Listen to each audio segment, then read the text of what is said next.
Chapter 540.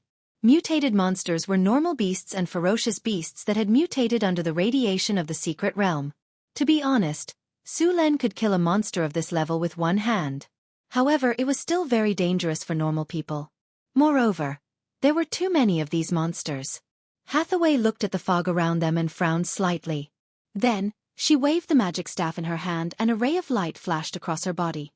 Dispel the fog. Powerful mana fluctuations instantly swept over, and the dense fog that had originally shrouded the surroundings quickly dissipated like snow. It only took a few breaths of time for the fog to completely dissipate. As the fog dissipated, the mutated monsters that were hiding in it were immediately exposed. Wild wind blade dance. Alex flapped her wings twice and a gust of wind elemental energy flew out from her body. This wind elemental energy turned into a gust of wind in the blink of an eye. In the next second, dozens of wind blades spun and flew towards the mutated monsters. As the wind blades swept across the area, corpses were everywhere. All of the mutated monsters were cut into countless pieces. None of them could last more than 3 seconds. In just a few breaths, the mutated monsters around them were all wiped out. It's done. Let's go directly. Alex waved her hand and the wind blades that were wreaking havoc began to slowly dissipate. Soon, they turned into a gust of wind and blew away.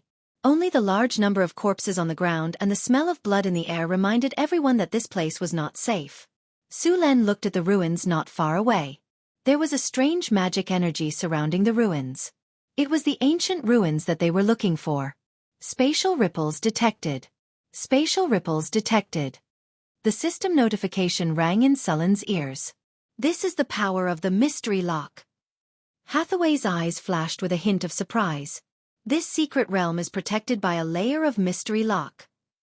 You said this is a mystery lock? Then our mission this time? Su Len asked in surprise. As a part-time wizard, he naturally knew how powerful a mystery lock was. If this mystery lock was to stop them, they would have to spend a lot of time. Even dealing with the monsters here would be unpredictable. Hathaway, can you decipher this mystery lock? Su Len asked. Hathaway did not speak. Her eyes were fixed in front of her. Her eyes kept flashing with light. It was obvious that she was casting a spell to observe the mystery lock. Phew! After about half an hour, Hathaway let out a long sigh. The light on her body also slowly dissipated at this moment. How are you feeling? Do you want to have a rest? Surin stepped forward to support Hathaway. Hathaway shook her head slightly, excitement flashing in her eyes. No need. This is my first time seeing a mystery lock. I'm excited. I can't help but Su Luen smiled. This is Northern Battlefront City. Since we've found it, it's ours. You can do whatever you want with it. There's no need to rush. Hathaway shook her head and said, we won't be able to figure out anything about a legendary rune like the Enigma lock in a short time. Let's get rid of the monsters in this ruin first. Then we can study it. Whether or not we can install the Enigma lock on our wizard tower depends on this Enigma lock. Speaking of which, we're in luck. Hathaway smiled. This mystery lock in front of us is not an offensive type. I just observed it briefly and found that it's used to suppress the things inside. This mystery lock is good for us. You're saying that this mystery lock is for the sealed monster in the mystery realm? Sullen's eyes flashed with a hint of surprise. At the same time, he raised the danger level of the sealed monster to another level. A monster that made the ancient arcanists so cautious must be very powerful. Yes, the monster we're going to face this time might be something from the legends, Hathaway said seriously. You know, the ancient arcanists even dared to study the gods. I wouldn't be surprised if there's a demon lord sealed in here. A demon lord? That's even better. It's been sealed for thousands of years, and most of its strength must have been wiped out. With the suppression of the plane, it won't be too difficult to kill it completely. By then, the divinity on it will definitely satisfy us. Su Len smiled. I'm just giving an example. In fact, the probability of it being a demon lord is very small. If it's a demon lord's power radiation, it won't be this kind of mutated monster. It should have the characteristics of a demon, Hathaway explained. However, even if it's not a demon lord sealed in here, I still have to be extra careful. Don't worry. Su Len nodded and said in a deep voice. I won't joke with my life. Hathaway continued. The area covered by the mystery of this ancient ruin is not small. On the surface, it looks like it only covers the area in front of us. In fact, this place uses the same technology as the mysterious realm, spatial folding. I estimate that it's at least 30 square kilometers in size, or even bigger. The energy waves of this mystery are weak now. Maybe it doesn't have enough energy. Otherwise, it wouldn't be easy to find this place. This ruin is probably exposed because the mystery doesn't have enough energy and can't cover it completely. But that's still necessary. If it has enough energy, it won't be easy for us to get in, Hathaway said as they came to the ruins. I've observed it carefully just now. This mystery doesn't have any super long-range attack ability, nor does it have the ability to fight in the air. Its main ability is to suppress the sealed monster, and its secondary ability is to protect, as well as some spatial folding and camouflage. Now that this mystery doesn't have enough energy, even its defense and camouflage effects are about to disappear. Under normal circumstances, the challenge rating of a mystery was 30+. Of course, this was based on the premise that it had enough energy and was maintained well on a daily basis. The mystery in front of them didn't even have enough energy, let alone daily maintenance. However, the mystery still had a terminal defense system. As long as the mystery was still in operation, there would be a mechanical body as the final defense. Thankfully, the main function of this puzzle lock was to deal with the sealed monster. According to the priority order on the puzzle lock, when they appeared together with the sealed monster, the puzzle lock had to prioritize attacking that monster. Only after the sealed monster was dealt with would it attack them. This way, as long as they were careful, the mystery could be of help to them. Of course, considering the current state of the mystery, the help it could provide was limited. Where do we go in? Su Len asked. Wait a minute, I'm looking for the weakest point of the mystery, Hathaway said. Chapter 541. Hathaway took out her wand and chanted a spell. A powerful magic energy slowly appeared. Su Len, Alex, and Karina stood not far away and waited quietly. The magic energy around them quickly gathered. Under Hathaway's control, the powerful energy slowly merged into the mystery lock outside the ruins. A dazzling light flashed, and a spatial crack slowly appeared and expanded. Soon, an exit was forcibly opened in the area around the mystery lock. A cold wind blew, and the negative energy in the surroundings instantly became several times denser. Obviously, the radiation of the monster's power was very serious. Such dense negative energy. There won't be any undead, right? I don't know, but let's go in first, Hathaway said as she stabilized the spatial gate. Su Len stepped into the spatial gate first, and the others followed closely behind. After everyone entered, Hathaway dispersed the spell, and the spatial gate quickly shrank. In the blink of an eye, the mystery lock returned to its original state. After entering the ruins, the surroundings were in ruins. There was a rotten smell in the air, and there were some vague figures floating around in the distance. Those were ghosts. Some monsters in the wilderness had died and turned into wandering ghosts. They were attracted by the dense negative energy here. Su Len frowned. His body flickered, and a surge of lightning energy gushed out from his body. A series of crackling sounds rang out, and the negative energy in the surroundings was instantly swept away. Dispel the undead. Hathaway waved her wand. An array of light instantly spread out from her body. Wherever it passed, the negative energy was quickly dispelled. Even the ghosts screamed and disappeared, leaving behind a thumb-sized soul crystal. After dispelling the surrounding undead and fog, a strange building with an ancient style appeared before them. This was a building complex with a completely different style from the current one. All of the buildings were tall and majestic, looking extraordinary. Moreover, there were special magic patterns on the eaves. Metal spears protruded from the rooftops, each embedded with a crystal ball. Magic towers stood in the distance, but due to the lack of energy, the magic light on them had been extinguished. Even further away, there was a magnificent palace. The magic civilization of the ancient arcanists was very strong, and they had completely solved the problem of basic material life. Moreover, they had entered the interstellar era, so this kind of magnificent palace was very common. Many of these buildings were enchanted with hardening spells when they were built. After thousands of years, most of these buildings were still intact.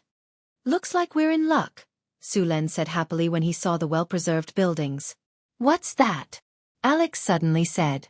Su Len turned around and saw a stone tablet as tall as a person. There seemed to be many words carved on it. After seeing the stone tablet, everyone hurried over to take a look. This is the language of the ancient Arcanists. Ancient Netherese, Hathaway said after identifying it. Ferris Laboratory, the Wisdom Tower in the north, the Eye of Anaris. Laboratory? Su Len frowned. This didn't seem to be an ordinary ruin. Su Len and Hathaway didn't delay and continued to walk into the ruin. Crack! Su Len immediately stopped and looked around. Soon, there was a continuous cracking sound. Su Len found the source of the sound. It was coming from under the soil in front of them. Under the soil? Su Len, who was rich in battle experience, immediately knew what it was. He said to the girls beside him, "Be careful, there are undead below. They smell the scent of living people on us." There was a flash of light on their bodies, and they directly used fly to fly into the air. As soon as they flew, the originally flat ground around them suddenly arched up, quickly forming small graves. Then the graves broke, and skeletons crawled out from the ground. Skeletal undead. These skeletal undead were different from ordinary undead. They were about 2 meters tall, and their bones had changed from the pale white of ordinary skeletons to gray. There was also a metallic luster on them. The bones in their arms had been twisted and mutated, turning into sharp bone blades. At a glance, one could tell that these were dangerous monsters. Skeletal Undead Challenge Level 11-inch Undead Intimidate. Flaming Storm. The skeletal undead that had just appeared suddenly became stiff and couldn't move. Then, a powerful fire element rose up, and countless flames like a storm engulfed all the skeletal undead. The flames burned, and the undead's aura constantly emitted from the skeletal undead, which then sizzled with the surrounding flames. Soon, the raging flame storm dissipated, and all the skeletal undead disappeared, leaving behind a pile of ash on the ground. All the skeletal undead had been thoroughly purified. After a simple sweep of the battlefield, the skeletal undead were poor. It could be said that more than 90% of the undead were poor. Su Luan only found some soul crystals among the ashes. After cleaning up the battlefield, Su Len and the others walked into the ruins again. Soon, they arrived near a dilapidated building. This was already the periphery of the ruins, and there were many dilapidated buildings nearby. Su Len came to a room and gently pushed the door. As soon as he touched the door, it turned into ashes. Cough cough. Sullen's body flashed, and a protective shield rose, blocking all the dust.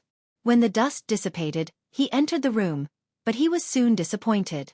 This was not an important place. There was no magic protection around, and the things inside had long decayed after thousands of years. There was nothing valuable. The group spread out and searched these rooms. Only Alex was lucky enough to find a few magic gems, and then nothing else. After confirming that there was nothing else, the group continued to search the ruins. This ruin was very dilapidated, and most of the things had completely decayed. Only a few things were still preserved. As they continued to go deeper, Su Len came to the wizard tower at the outermost edge. Seeing the wizard tower in front of him, Sullen's heart was burning. These wizard towers should be auxiliary towers of the central wizard tower, about 50 meters tall. This was a common method used by ancient arcanists. After building a main tower, they would build auxiliary towers around it. The auxiliary towers were usually used as energy nodes. They did not have an independent energy network, and they were attached to the energy network of the main tower. Under normal circumstances, they were the residences of arcanists' apprentices, disciples, and followers, and areas where they did experiments. They had part of the function of the main wizard tower. Chapter 542. There's no energy here, Hathaway said as she looked at the wizard tower in front of her. That is to say, more than 90% of the defense facilities inside, including the runic array, have stopped working. Isn't that better? It saves us a lot of trouble, Su Len said with a smile. Let's go in and have a look. Everyone cast a protective spell, and then Su Len stepped in first. No one had come to this wizard tower for thousands of years. As soon as the door was pushed open, a thick layer of dust was stirred up. Su Len frowned. A gust of wind blew in through the door, and after a few seconds, it flew out of the door with a lot of dust. Su Len entered the wizard tower. Because there was no energy, the wizard tower was dark. Su Len snapped his fingers, and a soft ball of light appeared, illuminating the whole space. The hall of the wizard tower looked dilapidated, but from the dim decorations and rotten furniture, one could still see how luxurious it used to be.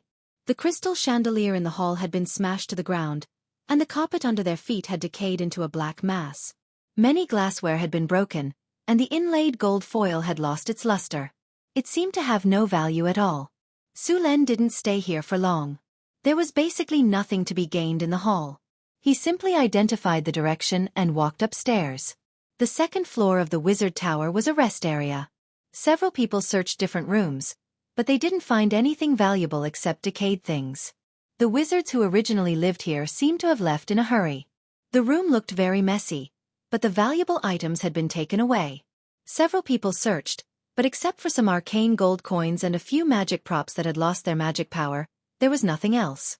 Su Lin continued to search the upper floor of the wizard tower, and soon the group came to the top of the wizard tower. As soon as they arrived, Sullen's body slightly stagnated, and then he recovered. The scene in front of him surprised him. At the top of the wizard tower was a laboratory. Although thousands of years had passed, it could still be seen that this was a high-end alchemy laboratory. There was a wide test bench and a dazzling array of glassware. Although there was a thick layer of dust, it could still be seen that they were well preserved.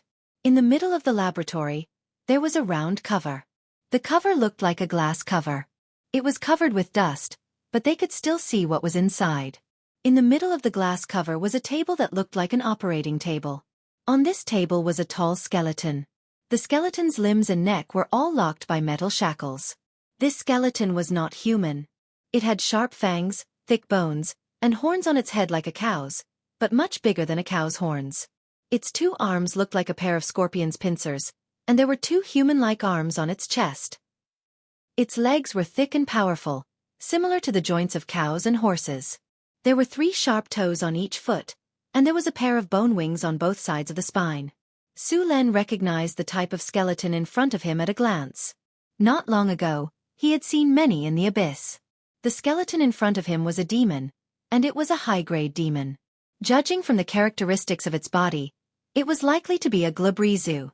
It was a type of high demon with a challenge rating of level 16 and above. It was a beguiler. It had violet eyes and dark brown and black skin. This type of demon was about 18 feet tall and weighed about 5,500 pounds. Although this type of demon was powerful, it preferred to deceive rather than fight head-on. Of course, once the deceit failed or was exposed, this kind of demon would fly into a rage out of humiliation and directly launch a fierce attack. This kind of demon could perform a wish spell for a mortal once, so they often used this ability to fulfill any wish of a mortal.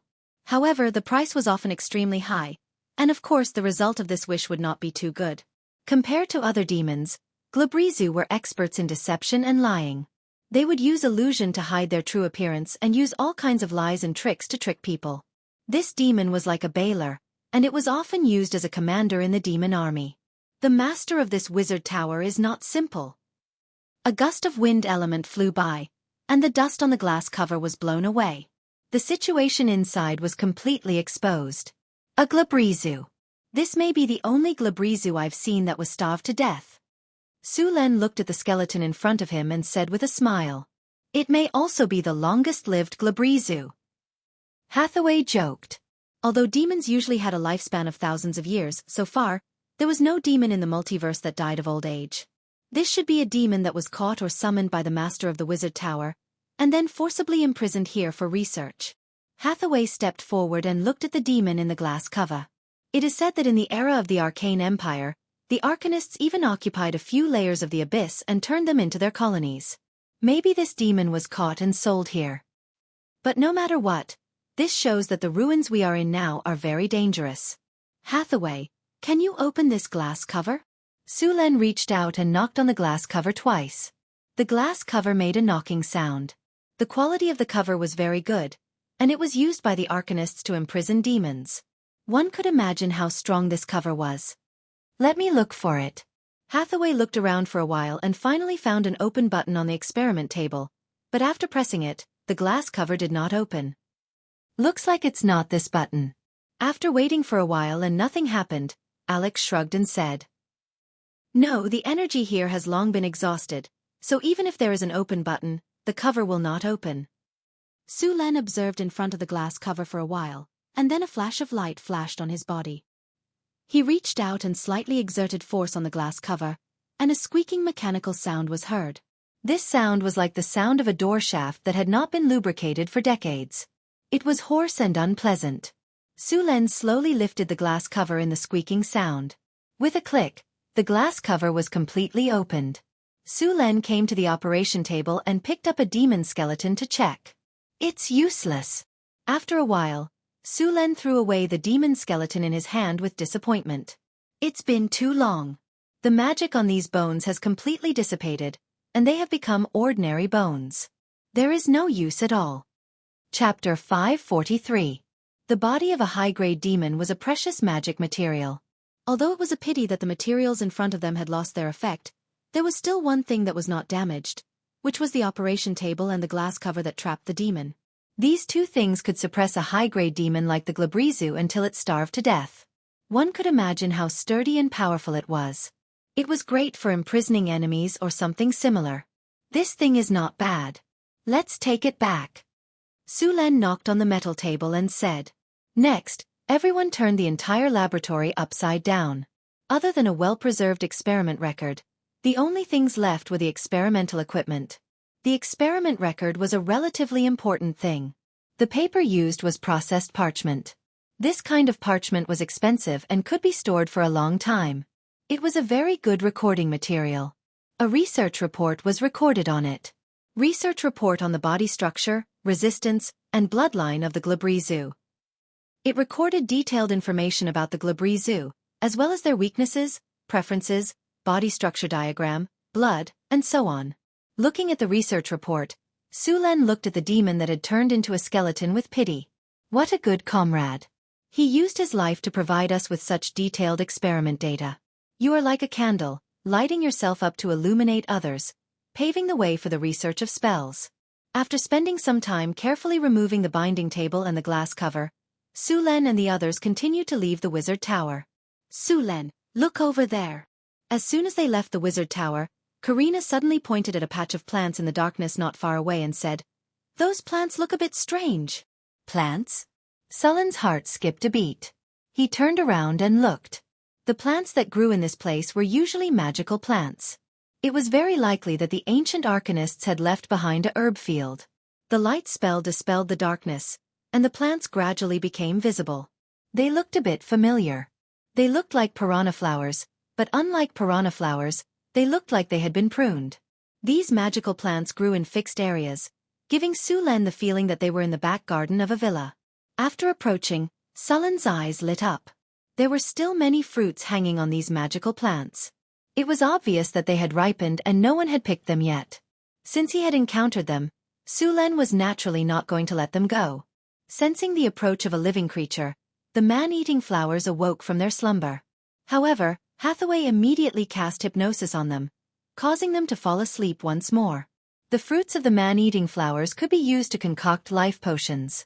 The fruits before her were enough to concoct a dozen or so bottles. Ancient arcanists liked to plant carnivorous plants such as flesh thorns, man-eating flowers, and magic willows at the borders of their manors or wizard towers. They would kill any animals or humans that trespassed here. After collecting the fruits, the group once again ventured into the depths of the ruins. The path beneath their feet was filled with cracks, and many places were severely damaged. However, they could vaguely see that these paths were more than 10 meters wide. The buildings on both sides of the road were not spared either. All the well-preserved buildings were cleaned up. Although they didn't find anything too precious, the harvest was still good. Soon, the group arrived in front of the tall wizard tower in the center of the secret realm. The wizard tower in front of them was more than 150 meters high, and its whole body was black and brown. The entire wizard tower was built entirely with obsidian, and it was also blessed with hardening magic. Such a wizard tower was completely designed according to the standards of a floating space tower. Seeing this wizard tower, everyone's eyes were burning with passion. Under normal circumstances, this was the most important and easiest place to obtain precious information or items in the entire ruins. However, in the face of the treasure trove in front of him, Su Len did not act rashly. This was because this was the only wizard tower in the entire secret realm that could still function normally. At the same time, The core of the layer of mystery outside the ruins was also here. Can Hathaway crack it? Su Len asked in a low voice. Hathaway's eyes were fixed on the wizard tower in front of her. If there is enough energy here, it's basically impossible to break it by force. In this situation, it's naturally not a problem for me. Just wait a moment. Soon, Hathaway's body flashed. An array of light was instantly stimulated from her body, instantly hitting the layer of energy barrier outside the wizard tower. The originally dim energy barrier flickered quickly a few times, and a hole was quickly broken. Advanced Dispel Magic. At the moment when the energy barrier was broken, Su Len immediately flew in. At the same time, at the top of the wizard tower, a purple magic crystal flickered slightly, and then a window on the wizard tower suddenly opened, and then a magic energy construct was activated. The red light in its eyes lit up, and this was obviously a special magic energy construct at the legendary level, and it was quickly activated. This golem puppet's appearance was bright silver, and there were many beautiful runes on it. There were many amethysts on its body structure, but before it was completely activated, Su Len threw a maze spell over, and the golem puppet that was activating disappeared in an instant. The maze spell was very effective in trapping people. As long as it did not pass the test, it would be forcibly transmitted to a different dimension space maze, and could only return through the maze, or wait until the spell expired. Under normal circumstances, the higher the intelligence, the faster the return, but for the Tauren, this spell was ineffective. After dealing with this legendary golem, the others followed in. Sullen's figure rushed in quickly. They had to save time and seize the control center of the wizard tower as quickly as possible. An energy barrier appeared on the surface of his body, followed by a few flashes of light. Su Len did not slow down, and quickly rushed toward the wizard. Intruder detected. Activate the mystery protection. Activate the defense form. Activate the golem puppet. A mechanical sound rang out, followed by a series of energy beams filled with the aura of death quickly flew toward Su Len, and then 3 golem puppets walked out of the door. Lightning Spear. Three lightning bolts instantly appeared in mid-air, and in the next second, these lightning bolts turned into 3 spears completely composed of lightning energy. The lightning flashed and instantly hit the golem puppets. These 3 golem puppets that had been sealed for a long time trembled violently, and then suddenly stopped. Good luck, there is really no energy here. These golem puppets can't even repair themselves. This ruin had been sealed for thousands of years, and it lacked energy to maintain it. It was a miracle that these golem puppets could still move, and there was no hope for them to perform better. Chapter 544. Once Su Len entered the main wizard tower, he needed to race against time. Due to the lack of energy in other parts of the ruins, all kinds of protective spells and golems had been shut down. However, as the most important wizard tower in the ruins, all the energy would be supplied here first. Sullen's actions would make the wizard tower's spirit think that the wizard tower was invaded. The wizard tower's combat mode would be activated, and the golems in the wizard tower would be awakened. This was not good news for Su Len. How many golems were there in a wizard tower? This was directly proportional to the wealth of the wizard tower's owner. Just like the wizard tower in the ruins, the entire ruins belonged to him. With such a large secret realm, it was obvious that the owner of this wizard tower was very rich. Su Len would not be surprised if there was an entire golem legion sealed in his wizard tower. Many wizards were otakus. They would accumulate all kinds of resources like hamsters and then make all kinds of items. The number of golems would also increase over time. If you were fighting with others, having an golem legion would be very comfortable. However, if you were facing an golem legion, trust me, run away as soon as possible. After Su Len rushed in, the wizard tower's defense system had been activated. Although there were only a few golems now, as long as they were given a little time, the golems sealed in the wizard tower would soon rush over in large numbers. At that time, they would have to face hundreds of golems of all kinds. With so many golems attacking together, even a legendary master would have to flee. Fortunately, the space in the wizard tower was limited, and to save energy, most of the golems in the wizard tower were in a state of hibernation. As long as Su Len was fast enough, he could shut down the control center in the wizard tower or take control by force before those golems were all activated. Lightning spears flew out from Sullen's hands and instantly hit those golems that had just been activated. The situation was slightly better than Su Len had imagined. Due to the lack of energy, the golems in the wizard tower were in a state of hibernation. This state could minimize energy consumption. However, the lack of energy maintenance also caused the structure of these golems to age. Thousands of years had passed, and apart from some precious magic materials, the rest of the magic materials would more or less have some problems. When these golems were struck by the lightning spears, the already fragile components of the golems were easily destroyed by the powerful lightning power.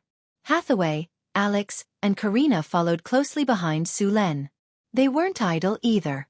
Sometimes, when Su Len couldn't deal with a new golem in time, they would immediately attack it with spells. One after another, the steel golems were awakened and then quickly destroyed by the spells. Su Len and the others were very fast.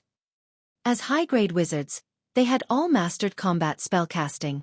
They could cast spells while moving quickly without worrying about being interrupted. Even the weaker ones, Alex and Karina, were sorcerers. All right, ladies, don't completely destroy these golems. Su Len couldn't help but exclaim as he watched them cast disintegration and turn the steel golems into piles of scrap metal. These are our spoils of war. After we occupy this place, these golems can still be used after some repairs. After using disintegration, these things will become scrap metal. Alex, you wastrel. Seeing another steel golem being hit by a ray of light and turned into a pile of scrap metal, Su Len reached out and knocked Alex's head. Sorry, Su Len, I'm used to it. Alex laughed. All right, be careful next time. Su Len casually cast a chain of lightning and destroyed a golem that had just appeared. Although he hadn't completely occupied this place, Su Len already saw it as his own. Host, please pay attention. Domain energy fluctuations detected. A powerful energy instantly spread out from the wizard tower. Su Len only felt that the originally smooth spells had become jerky, as if he had fallen into a quagmire in an instant. This is energy confinement. The enigma has been activated. Sullen's eyes lit up. It seemed that the tower spirit had sensed the danger. Energy confinement was an ability of the enigma, but it required a lot of energy to use this ability. For a wizard tower that lacked energy, the tower spirit would not activate this ability unless it was absolutely necessary. A ray of lightning flashed, and a powerful lightning energy was instantly released from Sullen's body. A domain that was not inferior to before spread out from his body, and the few women who were originally imprisoned instantly regained control of their magic. After activating the domain, Sullen's power was even more powerful. Soon, the group of people arrived in front of the wizard tower's gate. This gate was made of a silver-white metal. Although it had been there for thousands of years, it didn't seem to be damaged at all.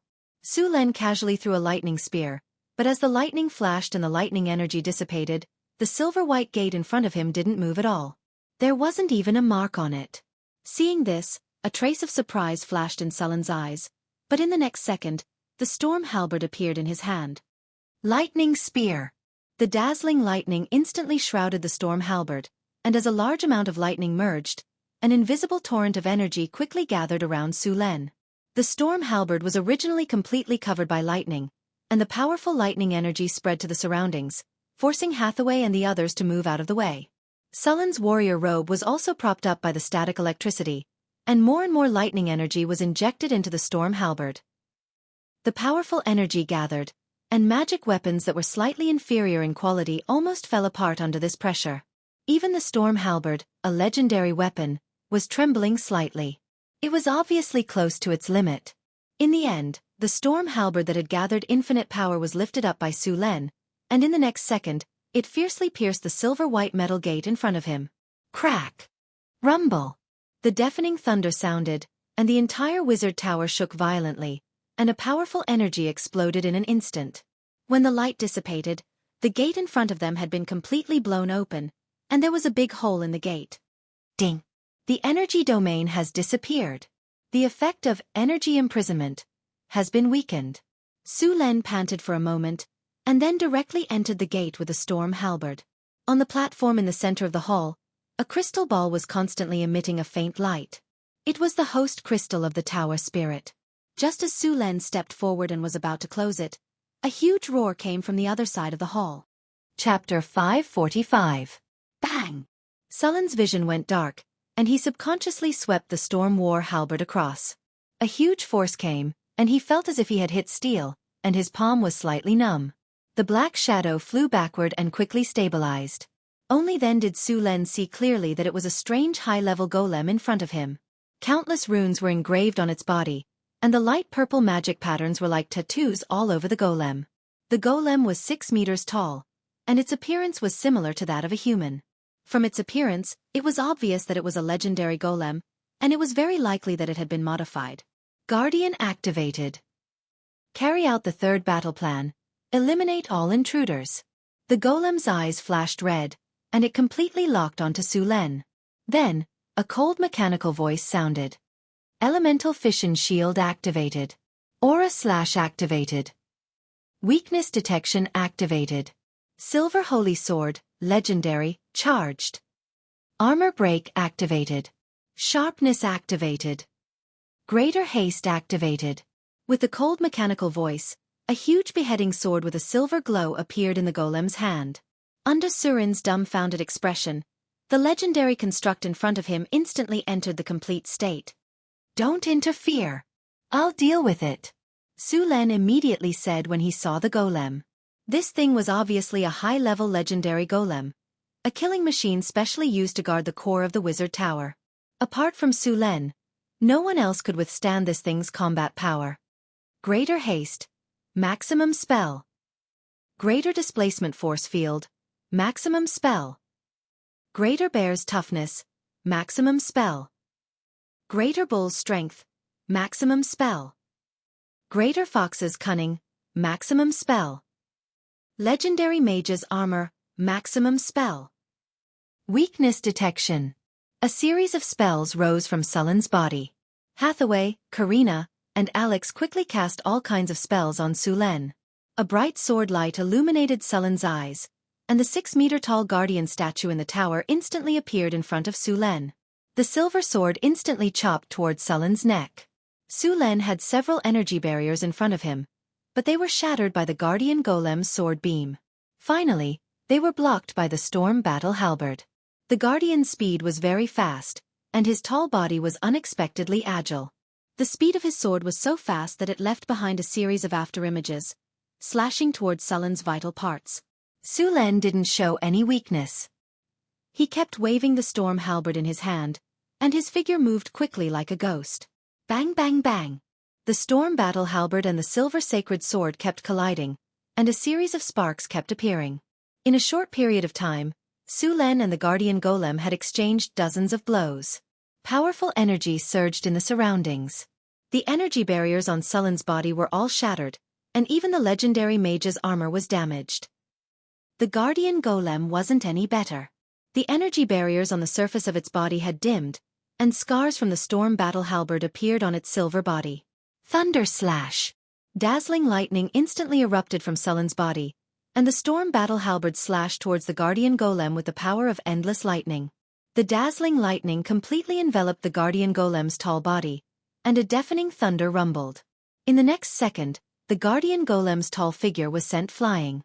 The elemental fission shield that originally covered its body was completely shattered, and the storm battle halberd left a deep mark on the guardian golem's body. Sullen's figure flashed, and in the next second, he appeared beside the guardian golem. The storm battle halberd waved like a windmill and continuously attacked, forcing the guardian golem, who had just stabilized its body, to retreat. What are you waiting for? Hathaway, go and deal with that tower genie.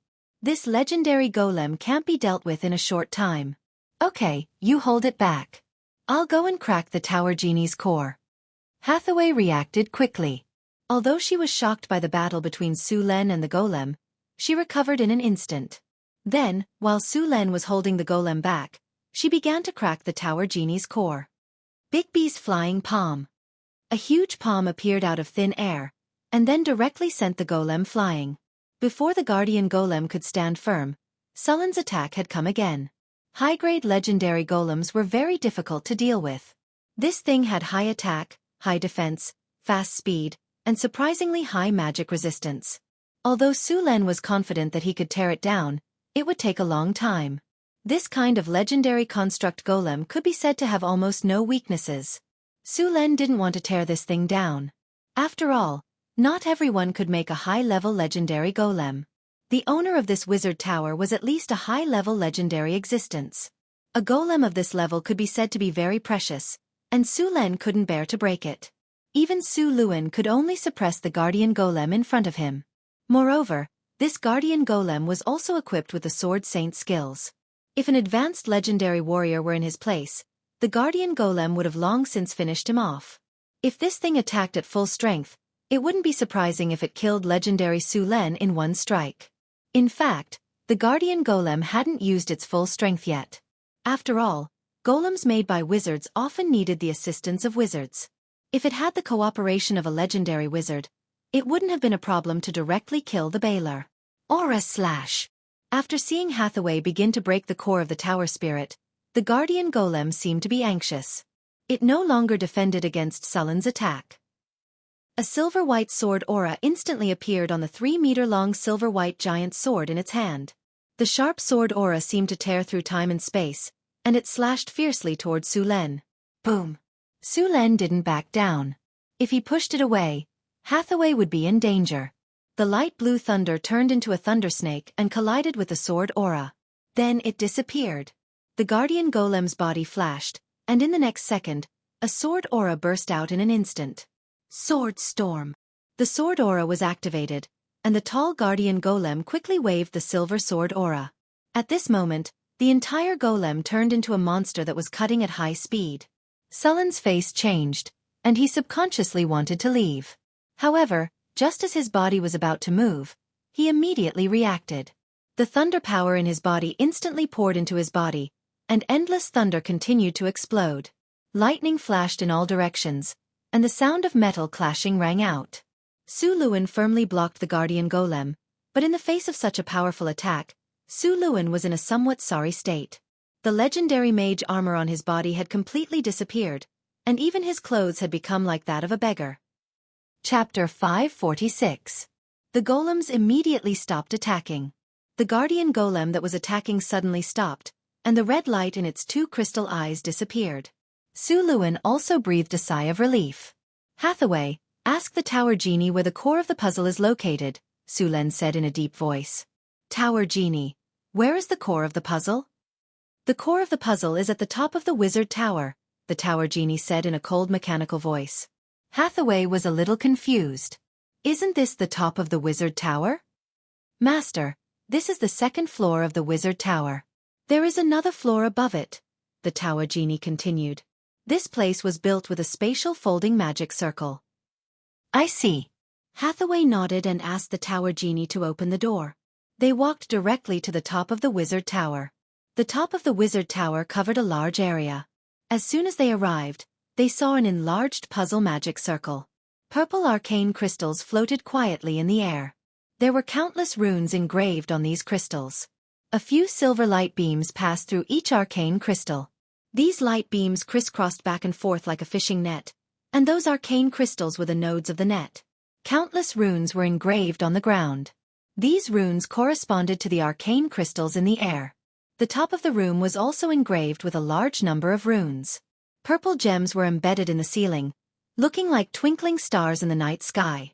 In the center of the room was an elemental pool with a diameter of 5 meters.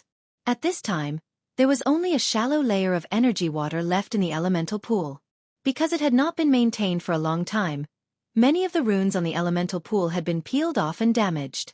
Naturally, the energy extracted from the 4 elemental realms was gradually decreasing. The blue crystal that was originally floating above the elemental pool had also become dim. They could not help but worry about whether it would fall in the next second. The arcane crystals in the air were like a fishing net. In the end, all the silver light beams were connected to the crystal in front of them. This crystal was the core of the puzzle. Apart from Hathaway, Su Luan, Alex, and Karina were all confused about the riddle. They had no idea how to solve the riddle in front of them. Although Hathaway had mastered the puzzle lock technology, it was her first time seeing a puzzle lock. Fortunately, this puzzle lock had been in operation for thousands of years. No one maintained it. At the same time, its energy had been depleted. Otherwise, it would not be easy to gain control of this puzzle lock. Hathaway stepped forward and a silver glow appeared in her eyes. She tapped the blue crystal gently and a faint ripple spread out from the crystal. Then, A silver glow rose from Hathaway's body. This silver radiance was the embodiment of Hathaway's soul power. Sullen's soul power was now pale gold because he had fused with a large amount of divinity. At this time, whether it was Hathaway or Su Len, their souls actually already had some immortal characteristics. The lifespan of a legendary wizard was several times longer than that of a legendary warrior. Apart from the fact that wizards could make potions to increase their lifespan, the biggest reason was their soul power. If one only looked at the body of a legendary warrior, they were obviously healthier and more energetic than a wizard. However, the aging of their soul would cause their body to gradually age. On the other hand, wizards were the exact opposite. Hathaway's soul power entered a special space. This space was a huge magic network made up of countless magic nodes. This magic network completely covered the entire ruins. As Hathaway's soul power continued to crack the magic network, one by one, the magic nodes on the magic network were broken and controlled by Hathaway. A huge amount of soul power extended along the entire network. After an unknown amount of time, all the magic nodes were under her control. Hathaway slowly opened her eyes, and a feeling of weakness gushed out of her body. She staggered and was about to fall to the ground. Su Luan's eyes were sharp, and his hands were quick, and he caught her. "How are you? Are you hurt?" Su Len asked a little anxiously. Hathaway struggled to smile at Su Len. A touch of exhaustion appeared on her face. "I'm fine. It's just that my soul power has been overused. I'll be fine after some rest. Don't worry. This puzzle is seriously low on energy. Use an energy bottle to replenish it." "Okay." Su Luan nodded and handed Hathaway over to Karina and Alex to take care of. He then took out a palm-sized beautiful crystal bottle from his storage space and walked to the elemental pool. He opened the cap of the crystal bottle and poured it into the elemental pool. A light blue elemental water slowly flowed out of the bottle. The concentration of elemental water in the room suddenly increased by more than 2 times. The light blue elemental water quickly fell. Soon, a thin layer of elemental water gathered in the almost dry elemental pool. The crystal bottle in Sullen's hand continued to pour the elemental water into the pool. This crystal bottle was an energy bottle made by Hathaway. It could collect the elemental water that overflowed from the elemental pool every day. Since many of the facilities in the Northwind Tower were not complete, the amount of elemental water produced every day far exceeded the Wizard Tower's daily consumption.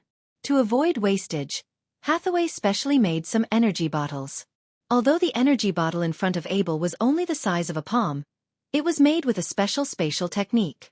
The amount of elemental water stored in the bottle could fill up the entire elemental pool. Usually, a portion of the elemental water collected by these energy bottles would be used as energy reserves, while the other portion would be stored as experimental materials. Soon, as more and more elemental water was poured out of the bottle, the elemental pool began to rise at a speed visible to the naked eye. After about half an hour, the elemental pool was completely filled. Chapter 547. Tower Genie, restore the Enigma state and cancel the energy saving mode, Hathaway ordered after seeing that the elemental pool was full of energy. Then a ray of spiritual light slowly lit up, and the originally dim purple crystal shone brightly at this moment. The spiritual light quickly spread to the surroundings along with the silver light beams. In a flash, the arcane crystals in the air were lit up one by one. The magic gems on the ceiling also lit up slightly, flashing a little bit of starlight. A strange force quickly spread out from here and shrouded the entire ruins in an instant. Outside the ruins that were originally filled with fog suddenly dissipated slowly, and a strange energy swept across. The layer of crumbling camouflage outside the ruins instantly solidified, and at the same time, a spatial force quickly spread out. If one were to look at it from a distance, one would find that the space suddenly looked like a stone thrown into a pool, with countless ripples. If one were to stare at it closely, one would find that with the ripples, the space began to slowly fold, and for a moment, there were countless phantoms, which made one dizzy. But then the phantoms were quickly smoothed out, and finally returned to its original state. Although it seemed that there was no change, in fact, the secret realm had been completely hidden. It's done. If we don't use the power of the Enigma now, the elemental water in the elemental pool can last for a month. Hathaway was not as tired as before after a short rest. The elemental pool here needs to be repaired as soon as possible, and there are other energy channels and rune inscription problems. The things in the ruins also need to be sorted out and repaired as soon as possible. I think we'll face the consequences of being understaffed for a long time. Why wouldn't you want a wizard tower from the Arcane Empire era? Su Len teased and winked at Hathaway. And it could be a floating space tower. By the way, this wizard tower is indeed built according to the floating space tower. Hathaway's eyes lit up, and she directly asked the Tower Genie, Tower Genie, this wizard tower can fly, activate the flight mode. Master, the floating space tower has insufficient energy. The flight mode cannot be activated, the Tower Genie's cold mechanical voice sounded. Are the floating space ring and other facilities damaged? Hearing the Tower Genie's words, Hathaway's eyes lit up, and she instantly became energetic. She quickly sat up straight on Alex's body, and there was no trace of her previous weak appearance. The wizard tower is the core area of the entire secret realm. The floating space ring is well preserved, and other overall facilities' damage rate is less than 70%. It needs to be repaired before it can fly, the Tower Genie said coldly. The virtual library of the Sorcerer Tower has the blueprints and information for the construction of the Sorcerer Tower.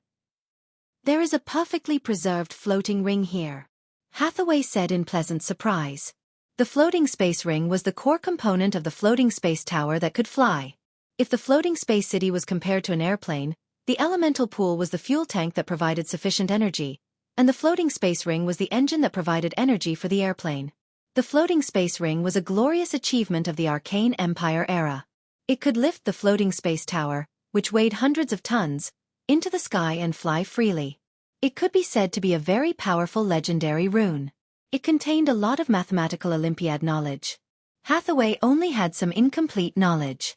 Now there was a preserved floating space ring and information, which was good news for Hathaway.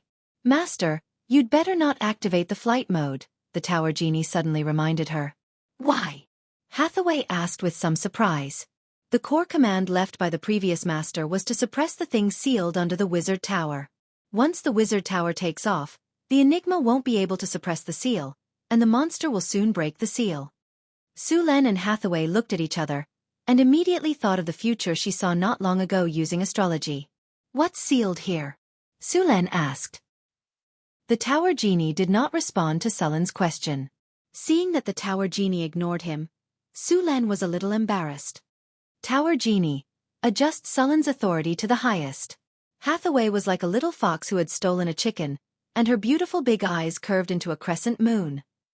Yes, Master. Recording soul fluctuations. Backing up information. Recording complete. Tower Genie, what's sealed under the wizard tower? Su Len asked again. Your Excellency, I don't have the authority to know the monster sealed under the wizard tower.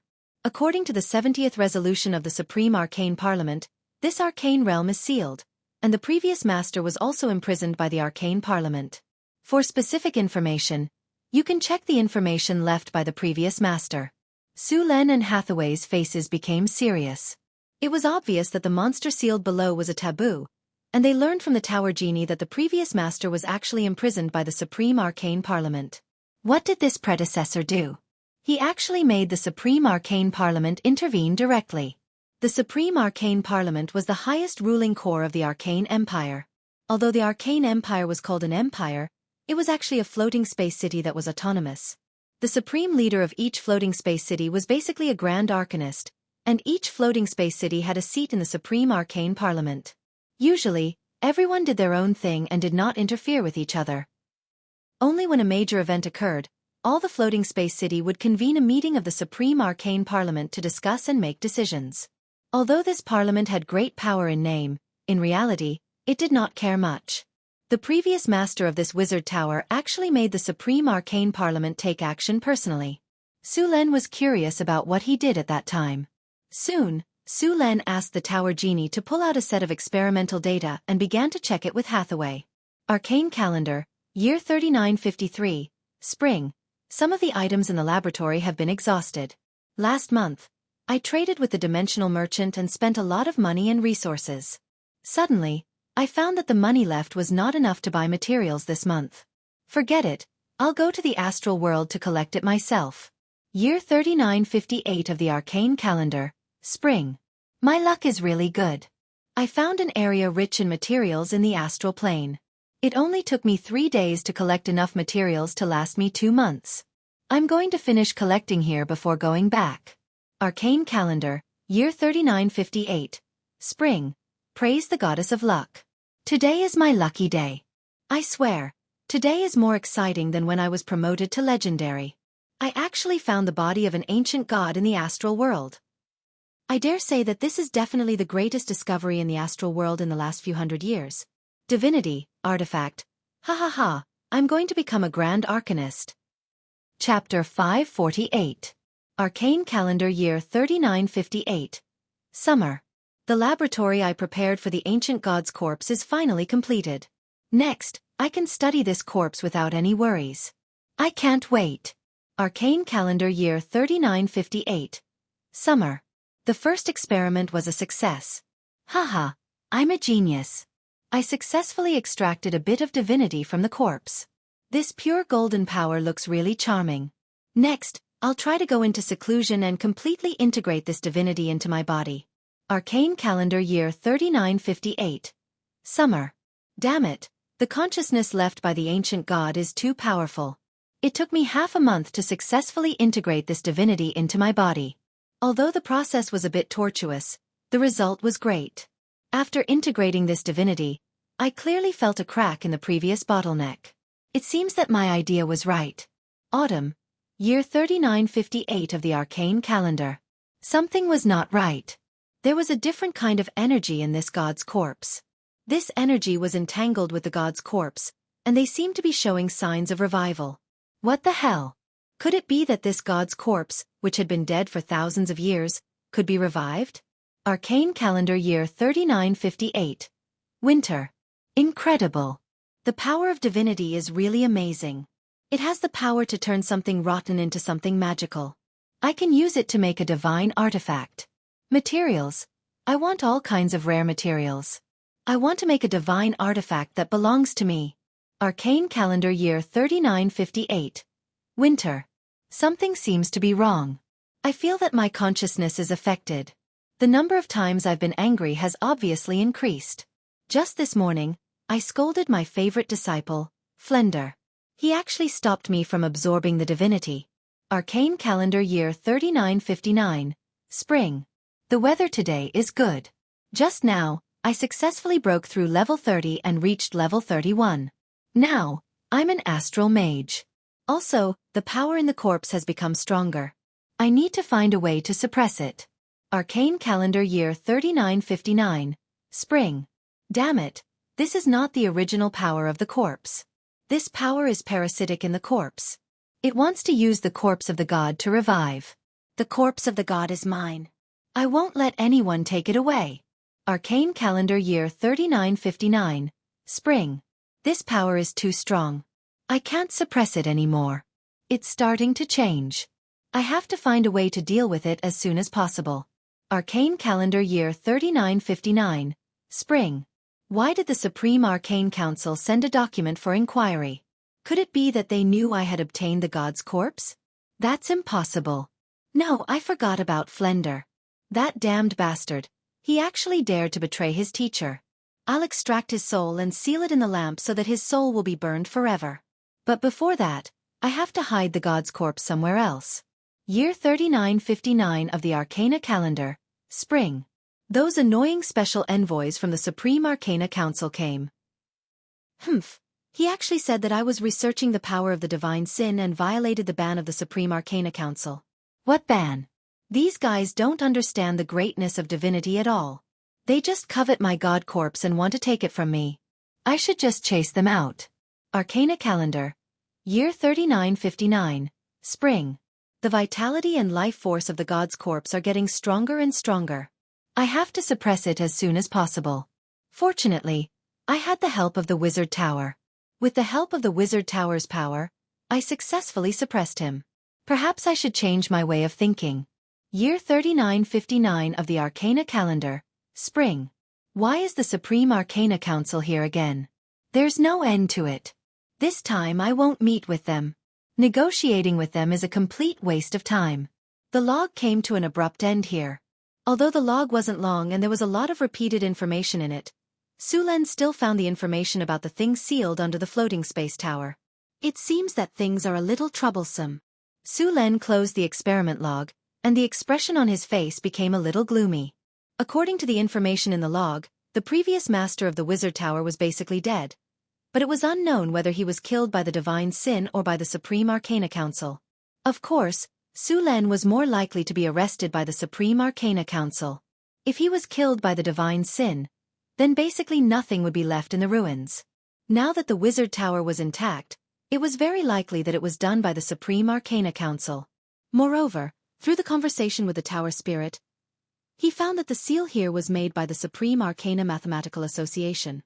After the seal was completed, the Supreme Arcana Council gave up on the secret realm, and everyone was completely evacuated. That was also the reason why the buildings in the secret realm were so intact.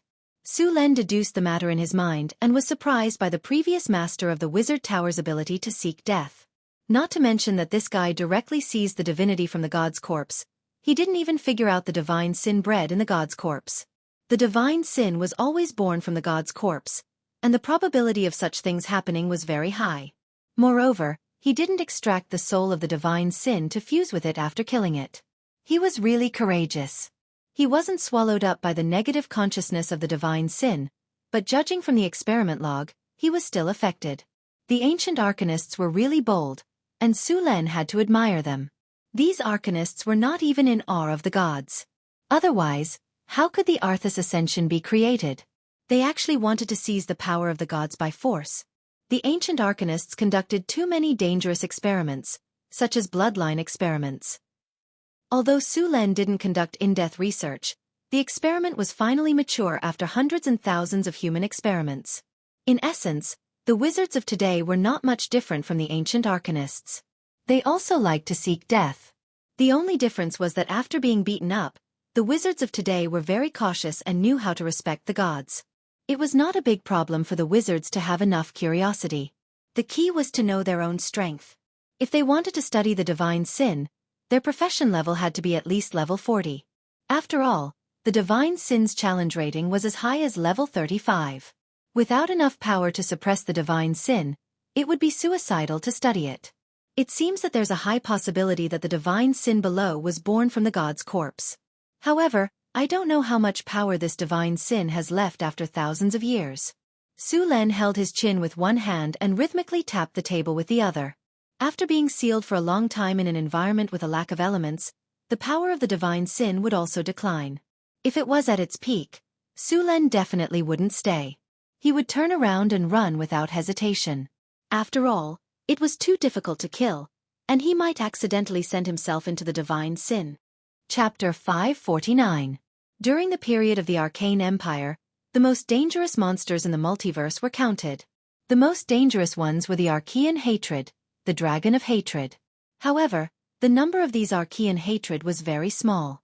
Many of them were sealed or sleeping in some corner of the multiverse.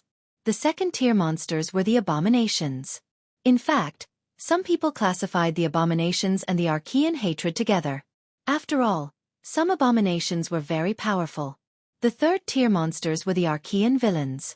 Usually, the challenge level of the Archean Villains was above level 25. The first Archean Villains were said to be born from the fusion of evil gods and evil forces. The Archean Villains had great power and were very corrosive, but their consciousness was usually very chaotic. The Abomination, Hathaway said with a solemn expression. The power he radiated during this period of time has caused the beast to mutate. It means that his power is recovering. The Wizard Tower has been in disrepair for a long time and is short of energy. He is about to lose control. If we leave him alone and let him recover, it won't take long for this abomination to break free. By then, the whole northern land will be in a disaster. The reason why the Arcane Empire ranked the Abominations and the Archean Hatred at the top was that they had the power to destroy a main material plane. As long as they were given enough time, these monsters could easily destroy a rich plane. It seems that we have to get rid of this abomination, Su Len said in a low voice. The battle of the abomination is very dangerous. Legends can't intervene, so Alex and Karina can only stay here. But Alex and Karina said anxiously, but they were interrupted by Su Len. No buts. Someone needs to guard this place. Besides, you don't even have legends. Are you going to die? At last, under Sullen's suggestion, Alex and Karina finally agreed. After discussing for a while, Su Len said to the Tower Spirit, "Tower Spirit, where is the abomination sealed?" "Tower Master, you can enter through the passage on the 3rd floor of the Wizard Tower." As the Tower Genie spoke, a 3-dimensional image of the Sorcerer Tower appeared beside it. The location of the abomination was clearly marked on it. Su Len and Hathaway checked once to make sure that they had not missed anything. Only then did they walk down to the basement of the Magus Tower. Soon, the two arrived at the basement of the Magus Tower. The closer they got, the denser the negative energy in the surroundings. There was even a layer of gray fog in the basement. Sizzle! Strange noises could be heard, and then some looming figures appeared not far away. "Be careful. There should be a lot of undead here." As soon as he finished speaking, a sharp cry rang out. Immediately after, the fog in front of him churned, and bone spears shot rapidly towards Su Len. Following which, dozens of undead appeared in the fog and quickly rushed towards Su Len. Command: Intimidate. Group Undead Hold Spell. 2 spiritual lights flashed quickly on Hathaway's body, and the undead that were rushing towards Su Len instantly stopped. In a normal battle, wizards were usually in charge of controlling the field. The real damage output would depend on the Grand Swordmaster, especially when the Grand Swordmaster cooperated with a wizard. The terrifying lethality of a Grand Swordmaster was unreasonably strong. Su Len waved his storm battle halberd and whizzed past. All the undead that were controlled by Hathaway were directly chopped into pieces by him. Clang! Clang! Clang! A large number of soul crystals fell. Hathaway gently waved her hand, and the soul crystals on the ground flew directly into her hand. After casually putting away the soul crystals, the two of them continued to move forward. The basement of the Wizard Tower was dark. This place had been corroded by the power of the abomination. The two of them arrived at the 3rd floor of the basement. According to the markings on the map, they quickly found the passage that led to the seal. At this moment, the two of them suddenly heard a strange crying sound. Su Len stopped in his tracks. "Abomination! He's right here." Lightning flashed on Sullen's body, and his eyes looked into the depths of the passage. Although Su Len had not studied the abominations, he knew that their power was strong and strange. Ordinary legendary wizards could only play a supporting role when facing them. If one really wanted to wrestle with the abominations, one would have to at least reach the level of an astral wizard. The abominations seemed to have sensed their arrival. The strange crying sound became more and more obvious. The gray fog was tumbling, and they could clearly see that there were countless undead howling in it. "Hide behind me." Su Len grabbed Hathaway with one hand and pulled her behind him. After saying that, a strong power of lightning quickly gathered from his body. The entire space could feel the sudden increase of the surrounding electrostatic force field. Then, dazzling lightning tore through the darkness and completely dispersed the layer of fog. The power of lightning continued to gather. The power of lightning on Sullen's body was completely opposite to the negative energy. At this moment, Su Len completely detonated the power of lightning. Endless power of lightning exploded at this moment, and the entire space was as bright as day. Countless lightning snakes moved back and forth in the air. The surrounding fog tumbled violently as if it was boiling. The ghosts and undead creatures hiding in the fog screamed, and their bodies melted quickly.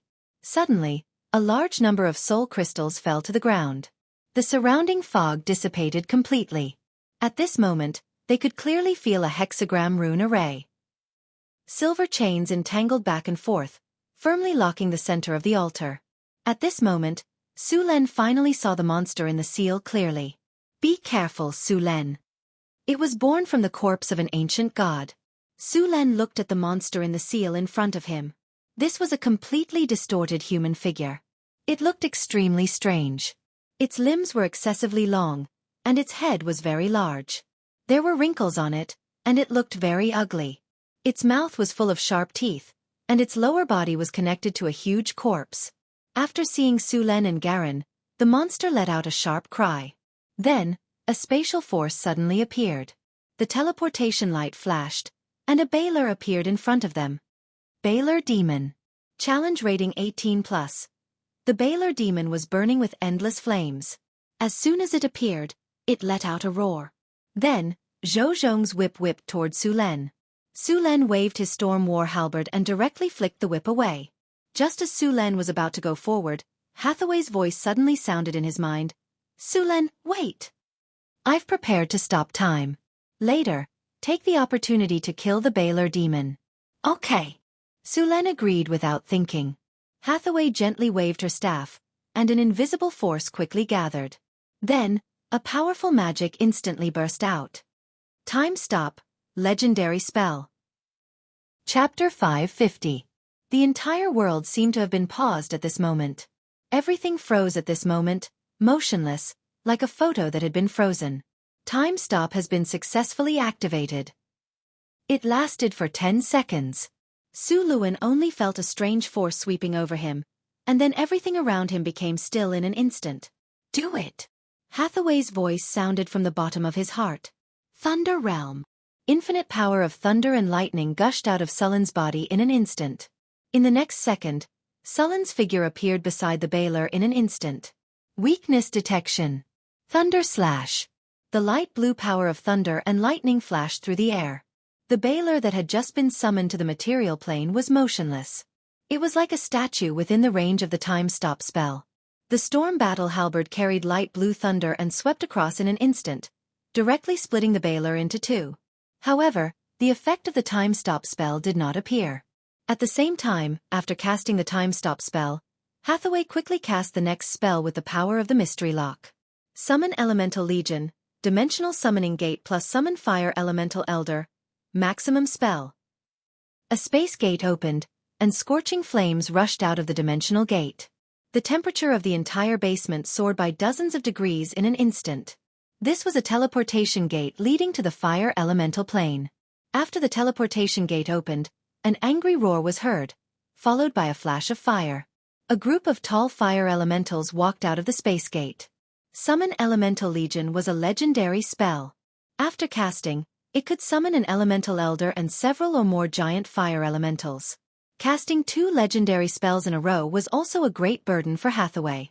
Fortunately, after mastering the mystery lock, Su Len had re-injected enough energy into the mystery lock. With the power of the mystery lock, Hathaway could cast the spell easily. Time stop did not really stop time. In fact, this spell changed the flow of time in an area, making the surrounding time flow extremely slow. It looked like it had stopped, but Hathaway and Su Len were not affected. Of course, although the effect of this spell was powerful, it also had its own flaw, which was that it was ineffective against gods. Therefore, those who wanted to rely on time stop to kill gods would die miserably. A breeze blew, and the effect of time stop disappeared.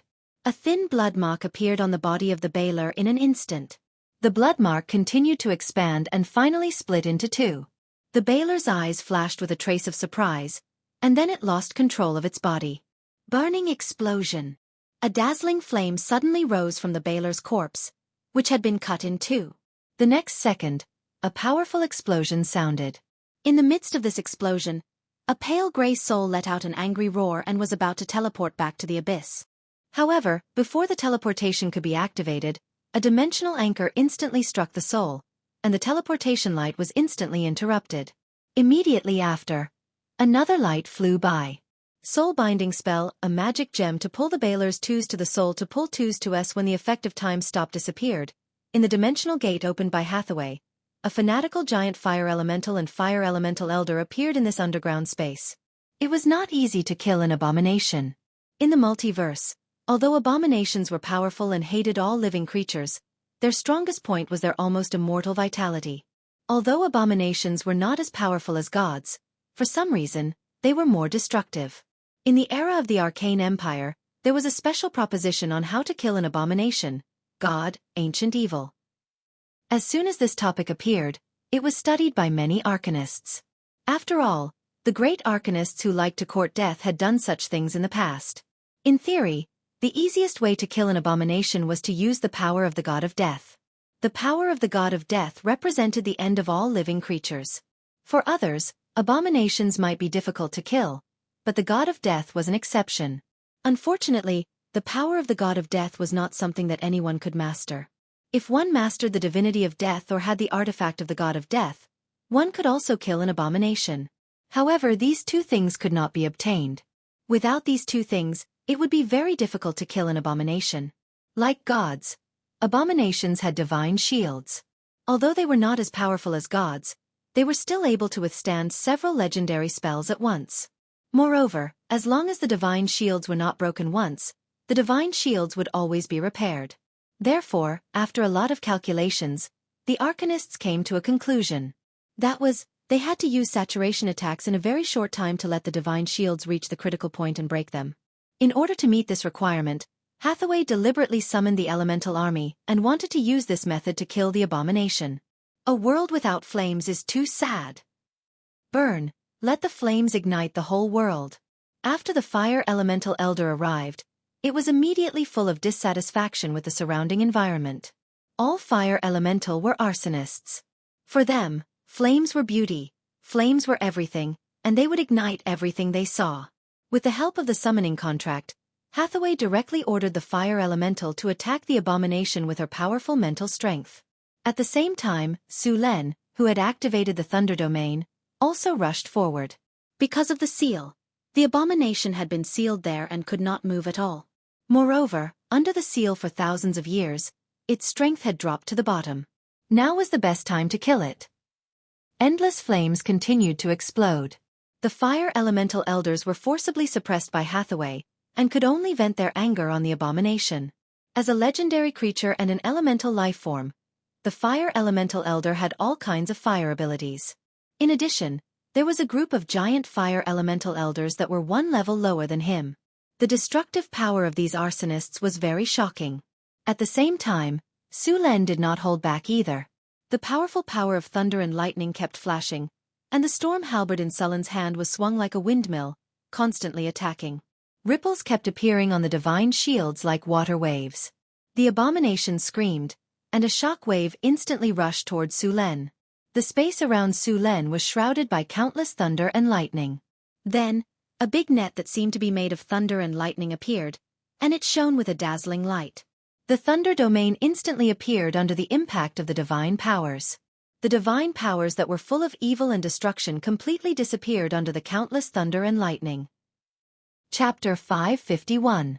Heat waves kept surging, and flames kept spreading to the surroundings. The abomination's divine power shield was also on the verge of collapsing. After all, the abomination was not a god, and it did not have the almost endless divine power of the god kingdom as a shield. Thunder slash! The storm battle halberd carried the terrifying power of thunder and lightning and smashed down on the divine power shield. Boom! The power of thunder and lightning and the divine power surged, and countless bolts of lightning burst out in an instant. The entire underground space trembled slightly. The divine power shield, which was already close to its limit, finally could not withstand Sullen's all-out attack.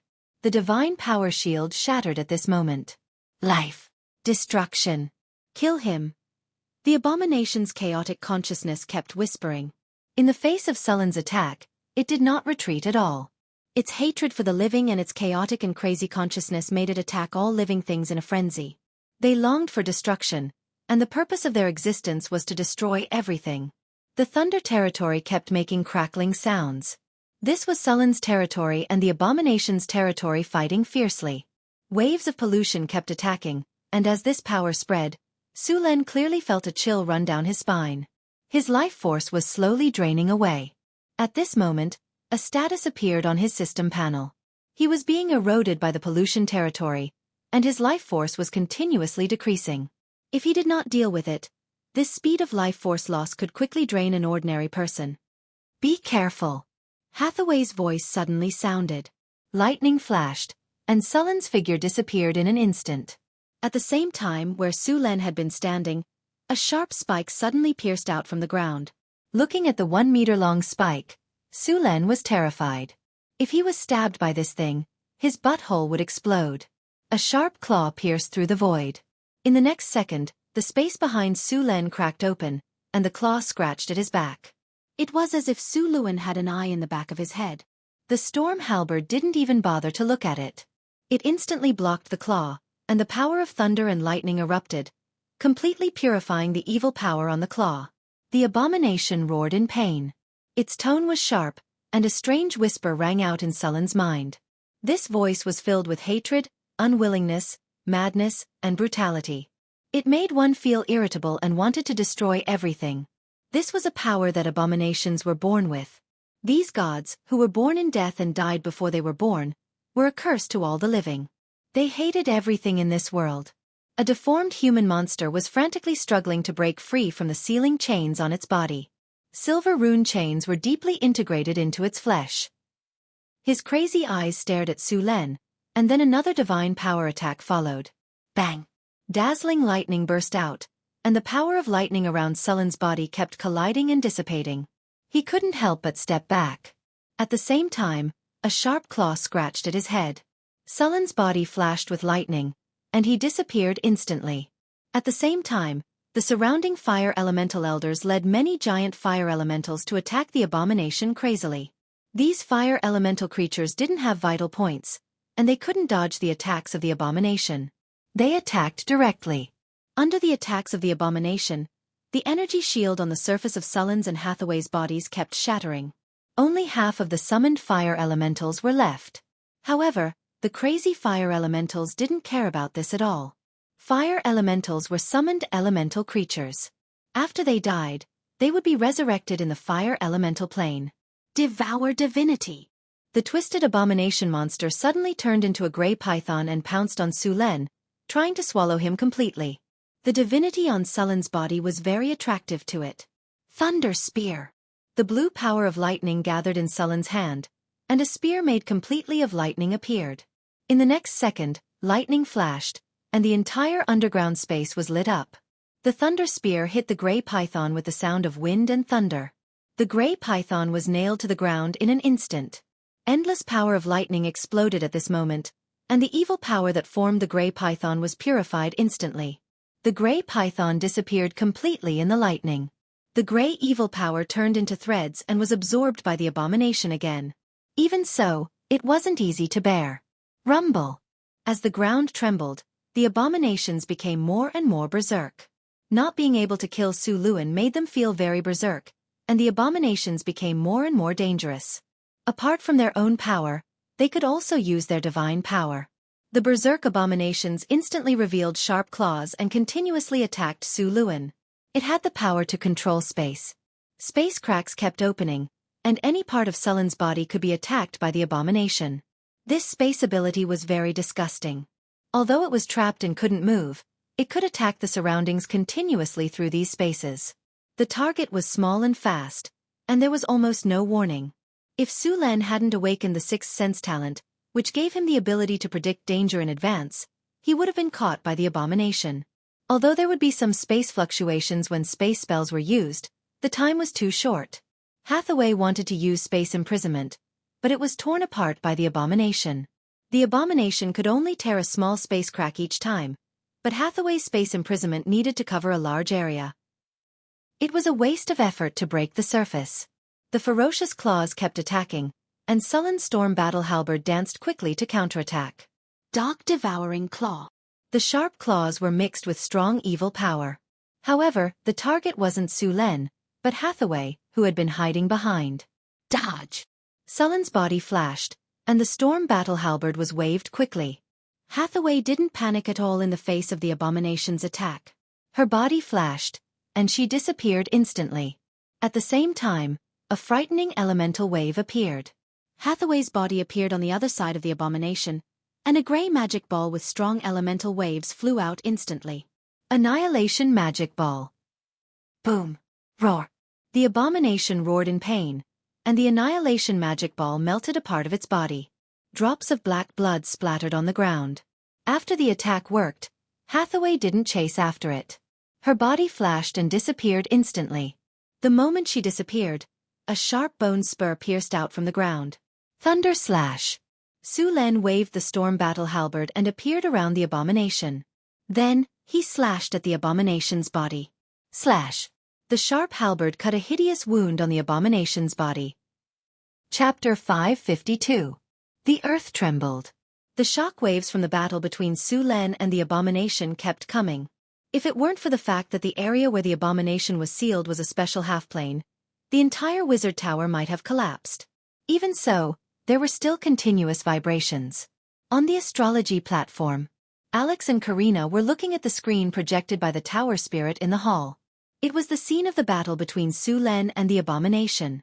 However, Su Len was moving too fast on the screen, so the two couldn't see the battle clearly. They could only determine Sullen's position through the flashing lightning in the air. The fire in the projected image was gradually extinguished. There weren't many fire elements summoned by Hathaway left. The battle was getting more and more intense. Although Su Len would hurt the abomination to a certain extent every time he attacked, the abomination could recover quickly by relying on the god's corpse that had merged with him. What should we do? Can Surin and Hathaway win? Looking at the picture in front of her, Karina asked Alex with some uncertainty. Alex, who was eating sunflower seeds with relish, came back to her senses.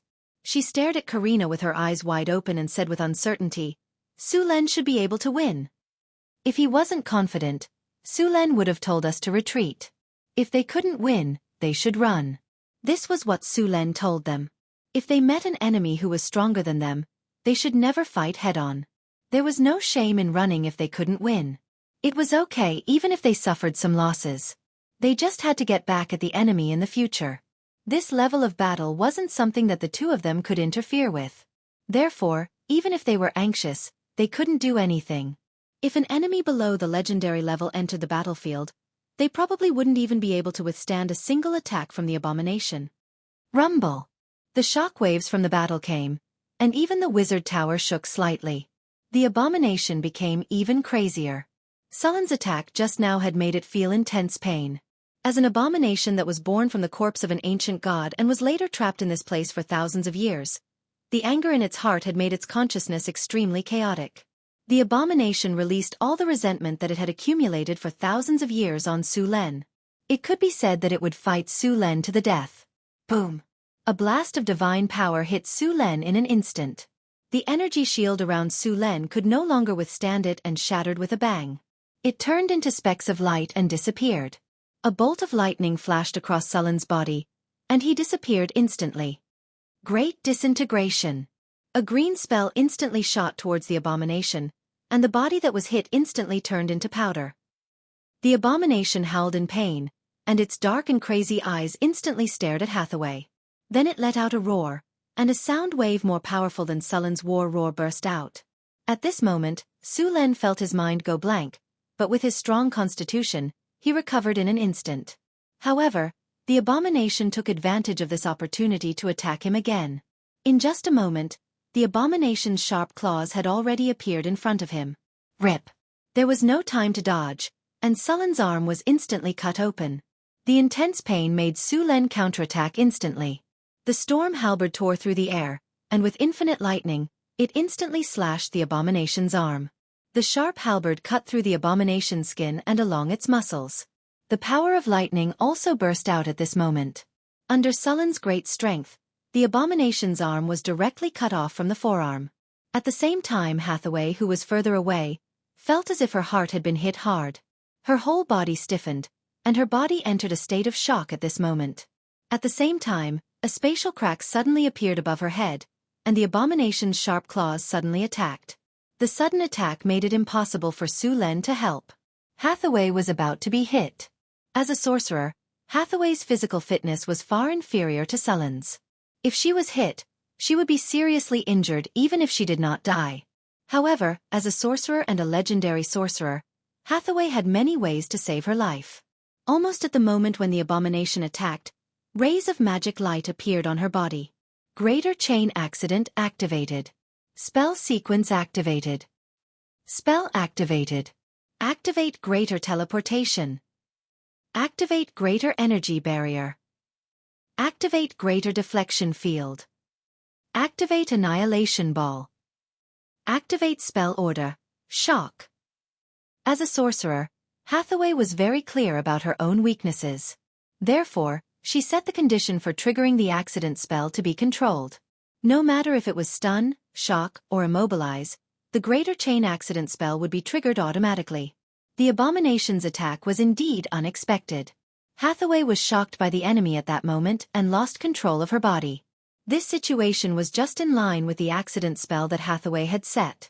A series of light flashed, and Hathaway's figure instantly disappeared, just in time to dodge the abomination's attack. She also automatically counterattacked.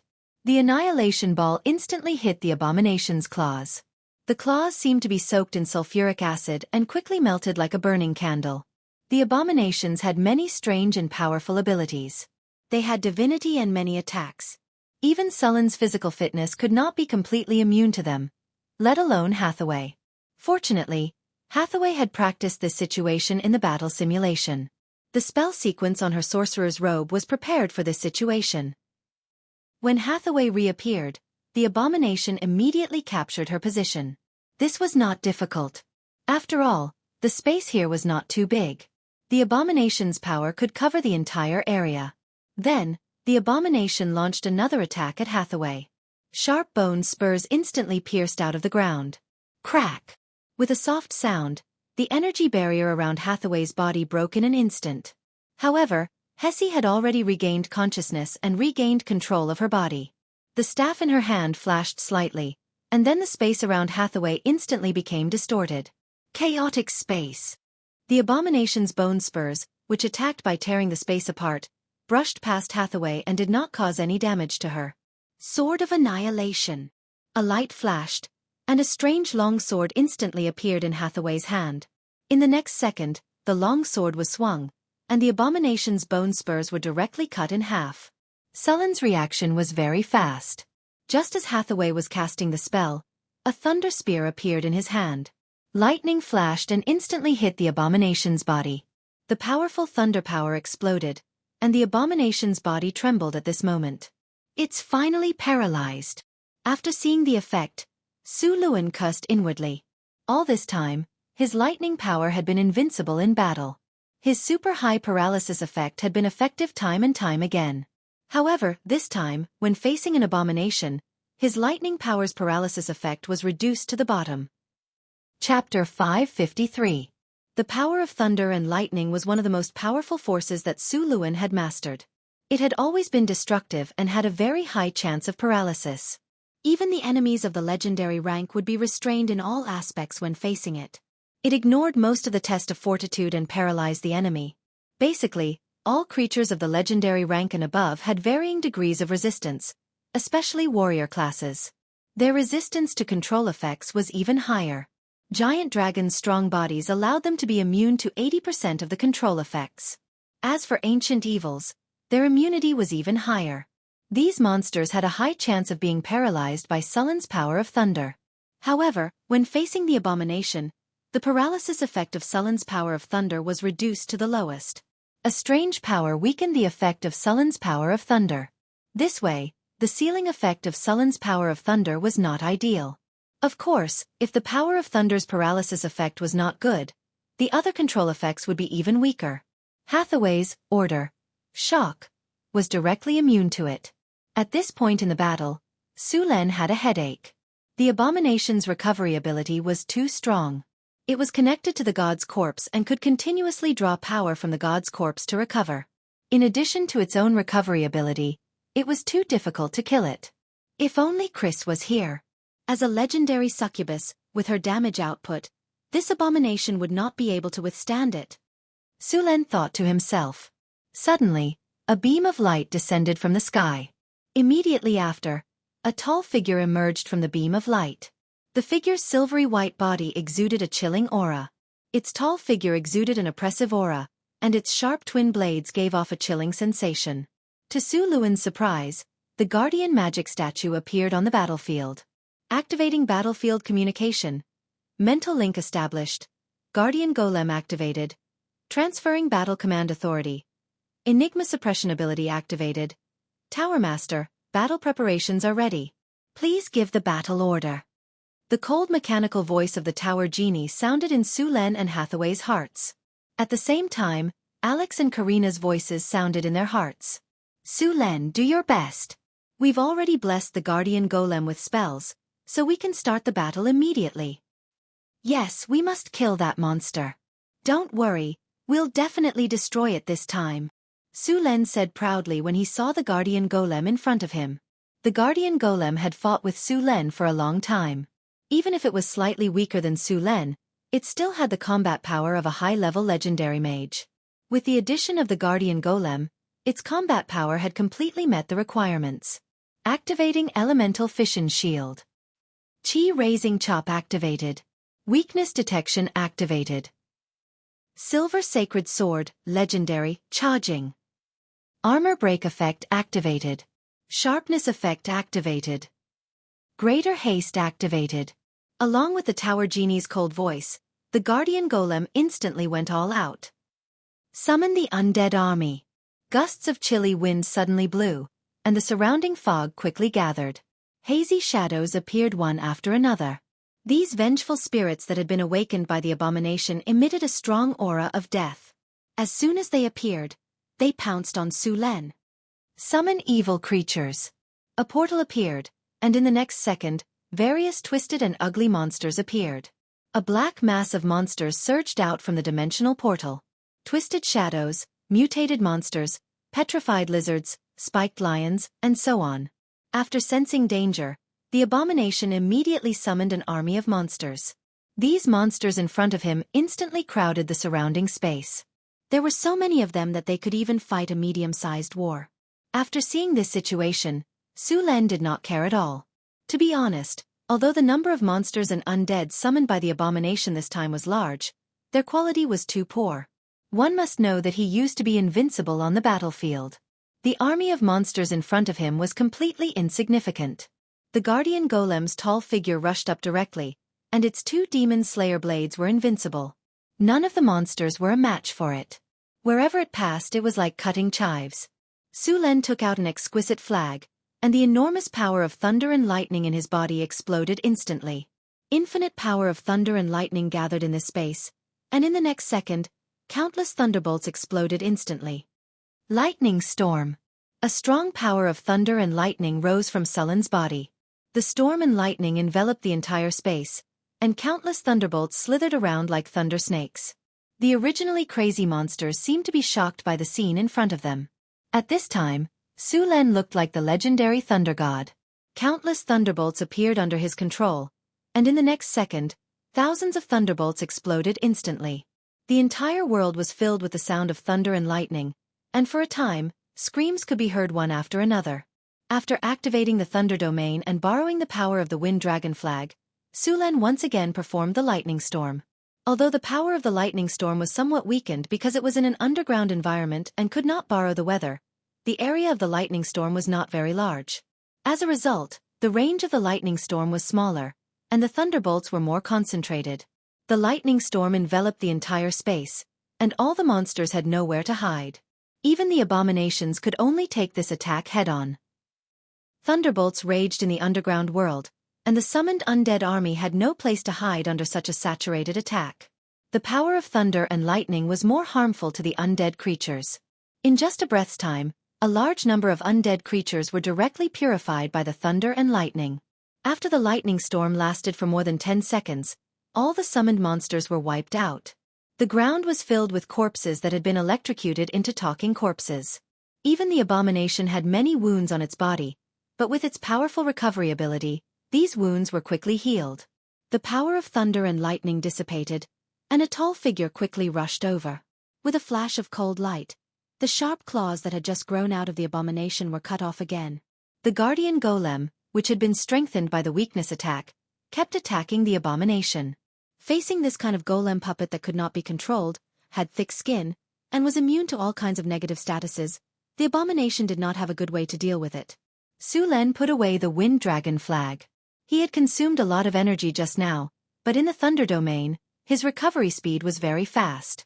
With a flash of thunder and lightning, Su Len appeared in front of the abomination with the storm halberd in his hand.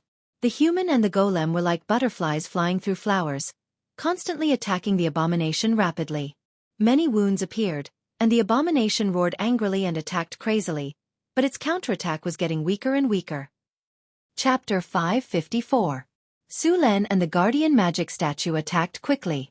The man and the magic statue were like the most brilliant surgeons, cutting the abomination quickly. A large number of wounds quickly appeared on the abomination's body. Under their crazy attacks, the abomination was completely passive. In the battle just now, Su Len discovered a weakness of the abomination that was not a weakness.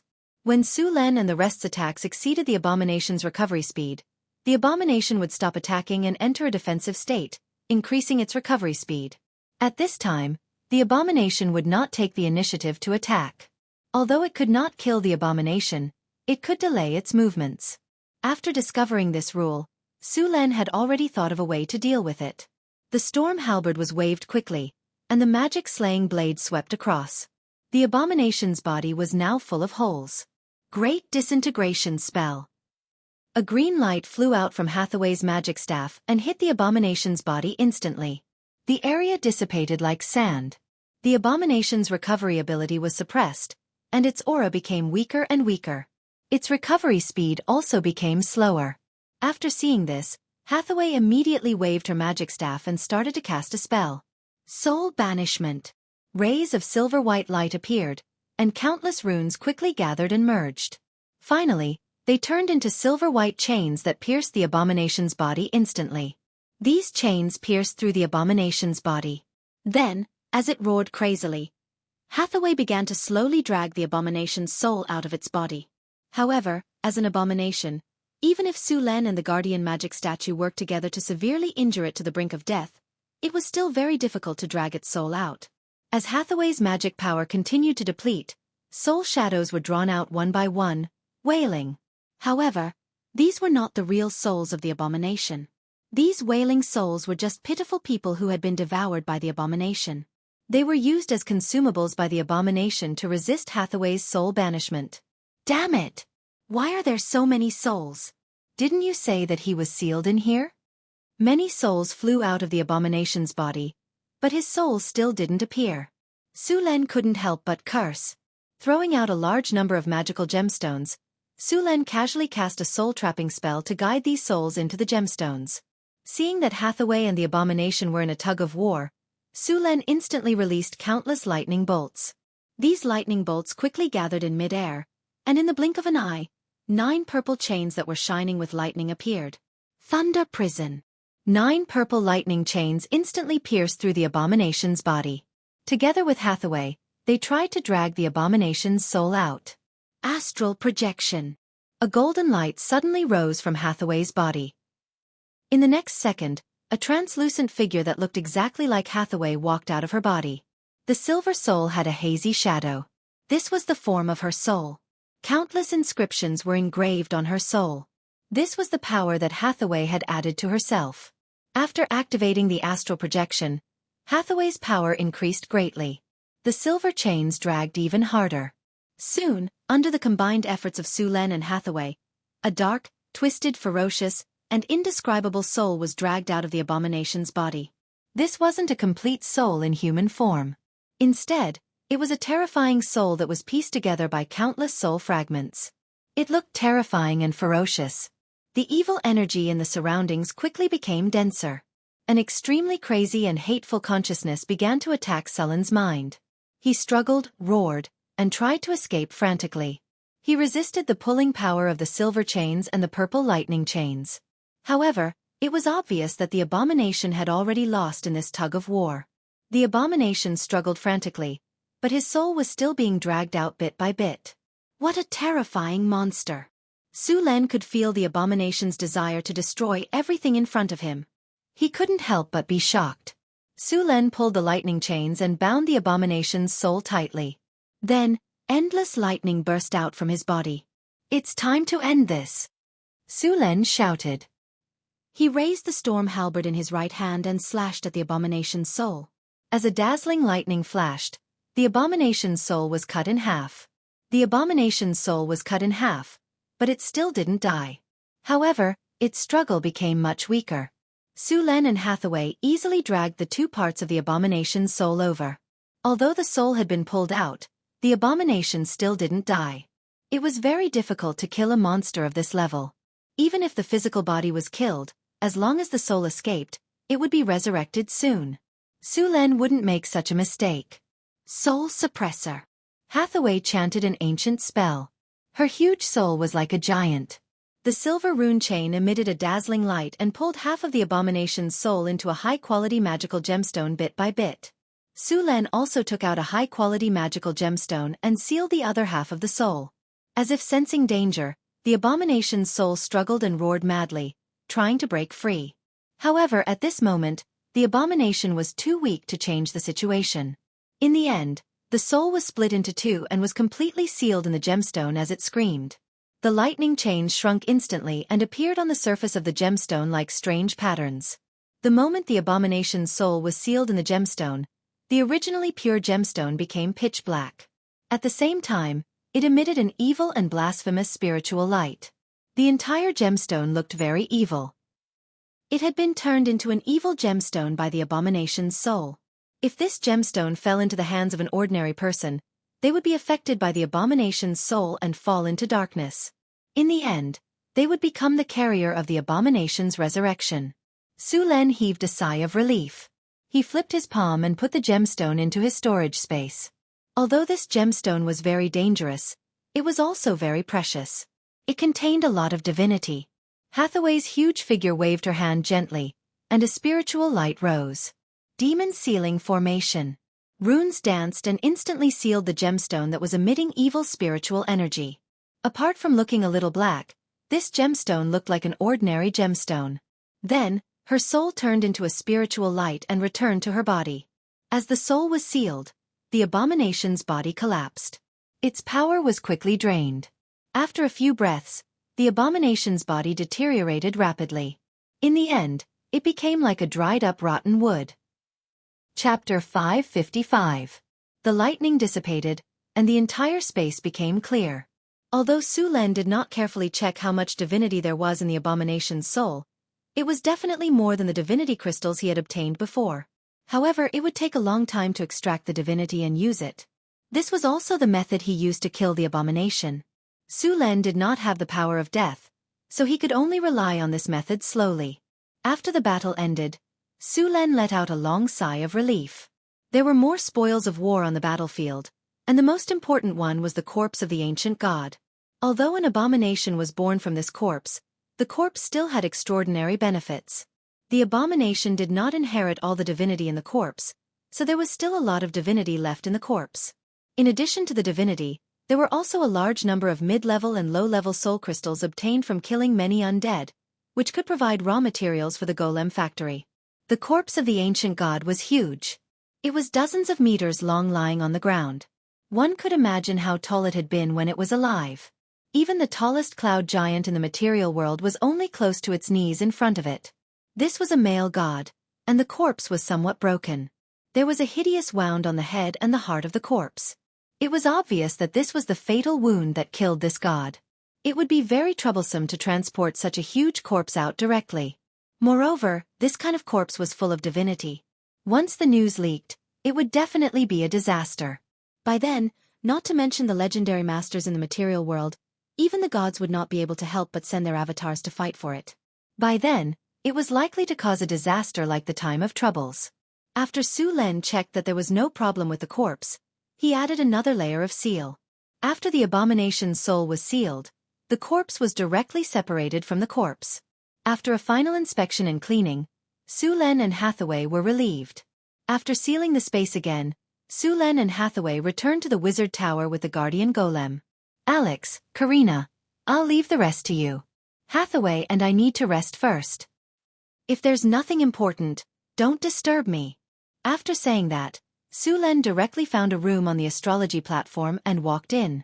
After getting rid of the abomination that was a ticking time bomb, the entire sorcerer tower could finally relax. Without the threat of the abomination, the restoration of the sorcerer's tower was on the right track. The wizard tower had been sealed off for thousands of years, and many parts of it had been damaged. The repair work was tedious, but the good thing was that the core area wasn't damaged. Alex and Karina could do the job. Su Len came to a room and waved his hand casually. A gust of wind blew through the room and cleared all the dust. Then, he closed the door and began to check his harvest. After the battle, Su Len did not pay attention to the system notification. He only had time to check it now. The battle is over. Congratulations. Host. You have successfully killed an abomination. You have received 573,000 experience points. You have received God's Bone X1. Congratulations. Host. You have successfully killed an abomination. You have received a Diamond Treasure Chest X5. You have received 1 legendary skill point. Congratulations, host. You have received an epic victory. Battle of the Abomination, Legendary Battle. May 1689 of the Huiyue calendar. A large number of mutated monsters appeared in your territory. In the process of investigating the cause, you found an ancient ruin. In the process of exploring the ruin, you learned that this ruin was used to suppress an abomination. At this time, as the seal was damaged, the supply of elemental energy was insufficient, and this abomination was about to break free. In order to prevent Northtown City from being destroyed, you finally decided to kill the abomination with Hathaway. In the 3rd floor of the Sorcerer Tower, in a strange space, you successfully killed the abomination with the help of Hathaway and the Tower Genie. With your return, this news will gradually spread, and your name will begin to spread across the continent. Sullen's prestige was now very high. If the entire continent was divided according to the arcane card game, Sulan alone would be a purple legendary card, and he also had a red faction card, Florence and Northwind Principality, as well as many follower cards. If he revealed all of his strength, Sullen's card would probably become an SSR Gold Godly card. Congratulations, host. Your experience points are full. You have leveled up. You are now level 31. You have received 2 free attribute points, 2 skill points, and 2 diamond treasure chests. Opening the system storage space, Su Luan saw 7 diamond treasure chests neatly placed in the storage space. Seeing this, Su Luan felt envious. After a long time, Su Luan finally calmed down and summoned a water ball. Su Luan carefully washed himself and then prepared to open the chests. Su Len opened the storage and took a deep breath. In the next second, he chose to open all the treasure chests. Congratulations, host. You have successfully opened the diamond treasure chest. You have received the item 9 transformations golden pill *1 bottle. Congratulations, host. You have successfully opened the diamond treasure chest. You have received the item nature crystal *1 bottle. Congratulations, host. You have successfully opened the diamond treasure chest. You have received the item advanced legendary soul crystal *1 bottle. Congratulations, host. You have successfully opened the diamond treasure chest. You have received the item God's Blood *1 bottle. Congratulations, host. You have successfully opened the diamond treasure chest. You have received the item Time Orb *1 bottle. Congratulations, host. You have successfully opened the diamond treasure chest. You have received the item Hero Recruitment *1 bottle. Congratulations, host. You have successfully opened the diamond treasure chest. You have received the item Arcane Mechanics. The brilliance dissipated, and Su Len could not wait to take out the items to have a look. Su Len had already obtained 2 bottles of 9 transformations golden pill. He put them away immediately. He had also obtained the nature crystal. It was just nice that he could give it to the nature oak. This was also very beneficial to Xanthi. However, Xanthi was currently unable to absorb this energy. The advanced legendary soul crystal was a good item. This was an important material for creating advanced tower genie and advanced legendary golems. Next, Su Len picked up a crystal bottle and examined it. This was a red bottle of viscous liquid with a golden glow. It was God's blood. As the crystal bottle shook, a faint golden glow rippled out. Su Len used appraisal to appraise it. This was a bottle of God's blood.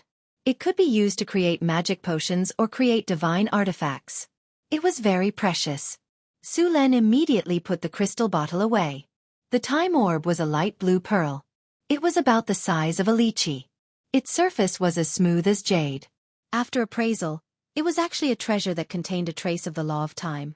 Its effect was to reduce the difficulty of casting spells such as Time Stop.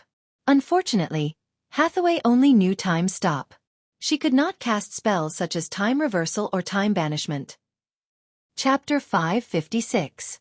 In some ancient legends and myths, there was an ancient god called the Lord of Time and Space among the first ancient gods of order.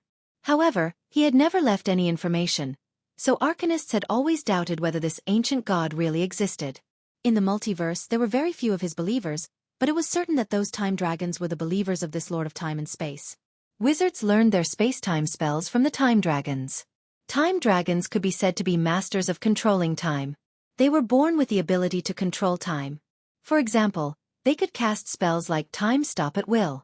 This was a very powerful legendary dragon species. They were also known as the chronological dragon, the epic dragon, or the eternal dragon.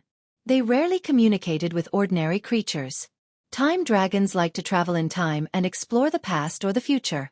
When they found a potentially dangerous war, they would not hesitate to use their ability to end the war as soon as possible. Time dragons were also the only dragon species that was truly immortal. This kind of dragon was also the only one that did not collect treasures. Instead, it collected ordinary sundials and strange mechanical clocks.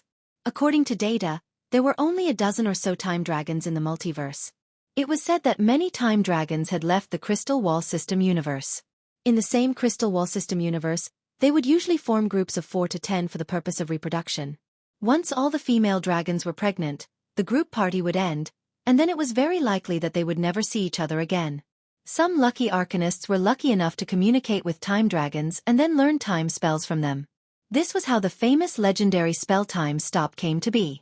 It was said that some arcanists studied and imitated the breath of time dragons to create spells. The breath of time dragons had two effects.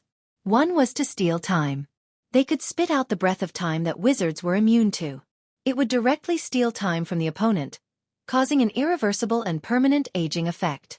It was said that some of the breath of time dragons could easily turn a human from a baby to an old man. The second effect of the breath was to exile time. It was also unavoidable. Its effect was to directly throw the enemy out of time. The enemy would completely disappear and be unable to move until the effect of the breath disappeared and they were captured by time again. These two dragon breaths were very powerful. Time Exile was a spell that imitated the time dragon's breath. However, the effect of this spell was far inferior to the time dragon's breath. Even so, this spell was very powerful, and very few people could master it. Now that he had the space-time orb, a treasure that could be considered a divine artifact, he would need to search for and collect time-related spells in the future. Space-Time Pearl. A mystical pearl condensed from the power of space-time. It contains a trace of the laws of time and space. Wearing this pearl will greatly reduce the difficulty of casting time spells. Moreover, the wearer will grasp a portion of the power of time. Effect: immune to slow. Immune to dimensional anchor and other positioning spells. Immunity Time Stop. Time Control. The effects of time and space spells are increased by 100%. Casting difficulty is lowered by 1 spell rank. Time Control. You have the power to control time in a small area, which allows you to move faster. With this space-time orb, Hathaway's strength had increased by a large margin. The most obvious one was the Time Stop spell. The difficulty of casting it was directly reduced from the 9th circle to the 8th circle. Coupled with the effect of controlling time, it had reached the point of instant casting. If she could master other time-related spells, the role of this orb could be maximized. Sulen decided to give this space-time orb to Hathaway to use. The last 2 items were left. One of them was a hero recruitment token. This thing looked very similar to the recruitment token he had obtained before, but there was an additional word, hero, on the token. After using appraisal, he found that this thing just solved his urgent need. Hero recruitment token. This is a promise from a hero. After using it, you can recruit 1 to 3 wandering heroes to join your command. Of course, you need to pay the hero's reward. Note: the user's identity will affect the quality of the recruited heroes. Sulen had decided to build Deepwater City some time ago and was ready to open up sea trade. Originally, he was worried about the lack of manpower and that there would be no one to manage Deepwater City. As for letting the nobles of the Kingdom of Florence manage it, Sulen did not trust them. Now that he had the hero recruitment token, this problem was solved. Sulen put away the hero recruitment token. He planned to use it when he returned to Northgard City. The last item was a book called Magic Mechanics. Sulen briefly flipped through it. This book recorded a lot of knowledge about magic mechanics. It was all-encompassing and had many applications. For example, it could be used to upgrade golems, the energy channel of wizard towers, the structure of buildings, and even the construction of floating space city needed a lot of knowledge. After putting away these things, Sulen began to check the rewards after this upgrade. After all his attributes had reached 50, if he wanted to increase his attributes, he would need 3 free attribute points to increase 1 attribute point. Sulen was not in a hurry to increase his attributes. His current attributes were already very high, so he did not lack 1 or 2 free attribute points. As for the 9 transformation golden pills, he was going to give some to the others. After all, Alex, Karina, Phyllis, Xanthi, and his 2 personal maids had not reached the legendary level. It would be better to give it to them. Su Lin chose to use the 2 normal skill points he had obtained when learning spells. These skill points could speed up the learning of spells. As for the legendary skill point, Su Lin planned to use it to upgrade his Iron Will talent. This talent was a little special and very useful. When fighting against high-level monsters, he would often encounter Iron Will. Just like a dragon, ordinary people did not even have the courage to stand beside it, let alone attack it. Iron Will might seem useless, but it was indispensable. After using the legendary skill points to upgrade, Iron Will talent was upgraded to Advanced Iron Will. If he wanted to upgrade it to Legendary, he would need to use 1 more legendary skill point. In addition to these gains, Su Lin also obtained a piece of God's bone. After using Identify, he found that it was a high-grade material. God's bone looked similar to bones, but it was made of jade. There was a trace of golden light on it, and it was very hard. It could be used to make high-grade magic items. It was a very precious material. Su Lin wondered if he could try to make a divine item with the God's bone and God's blood. P.S. Read a book. The world enters the Age of Lords. Read it if you like. Chapter 557. After putting these things away, Su Lin checked the divinity crystals that he had just obtained.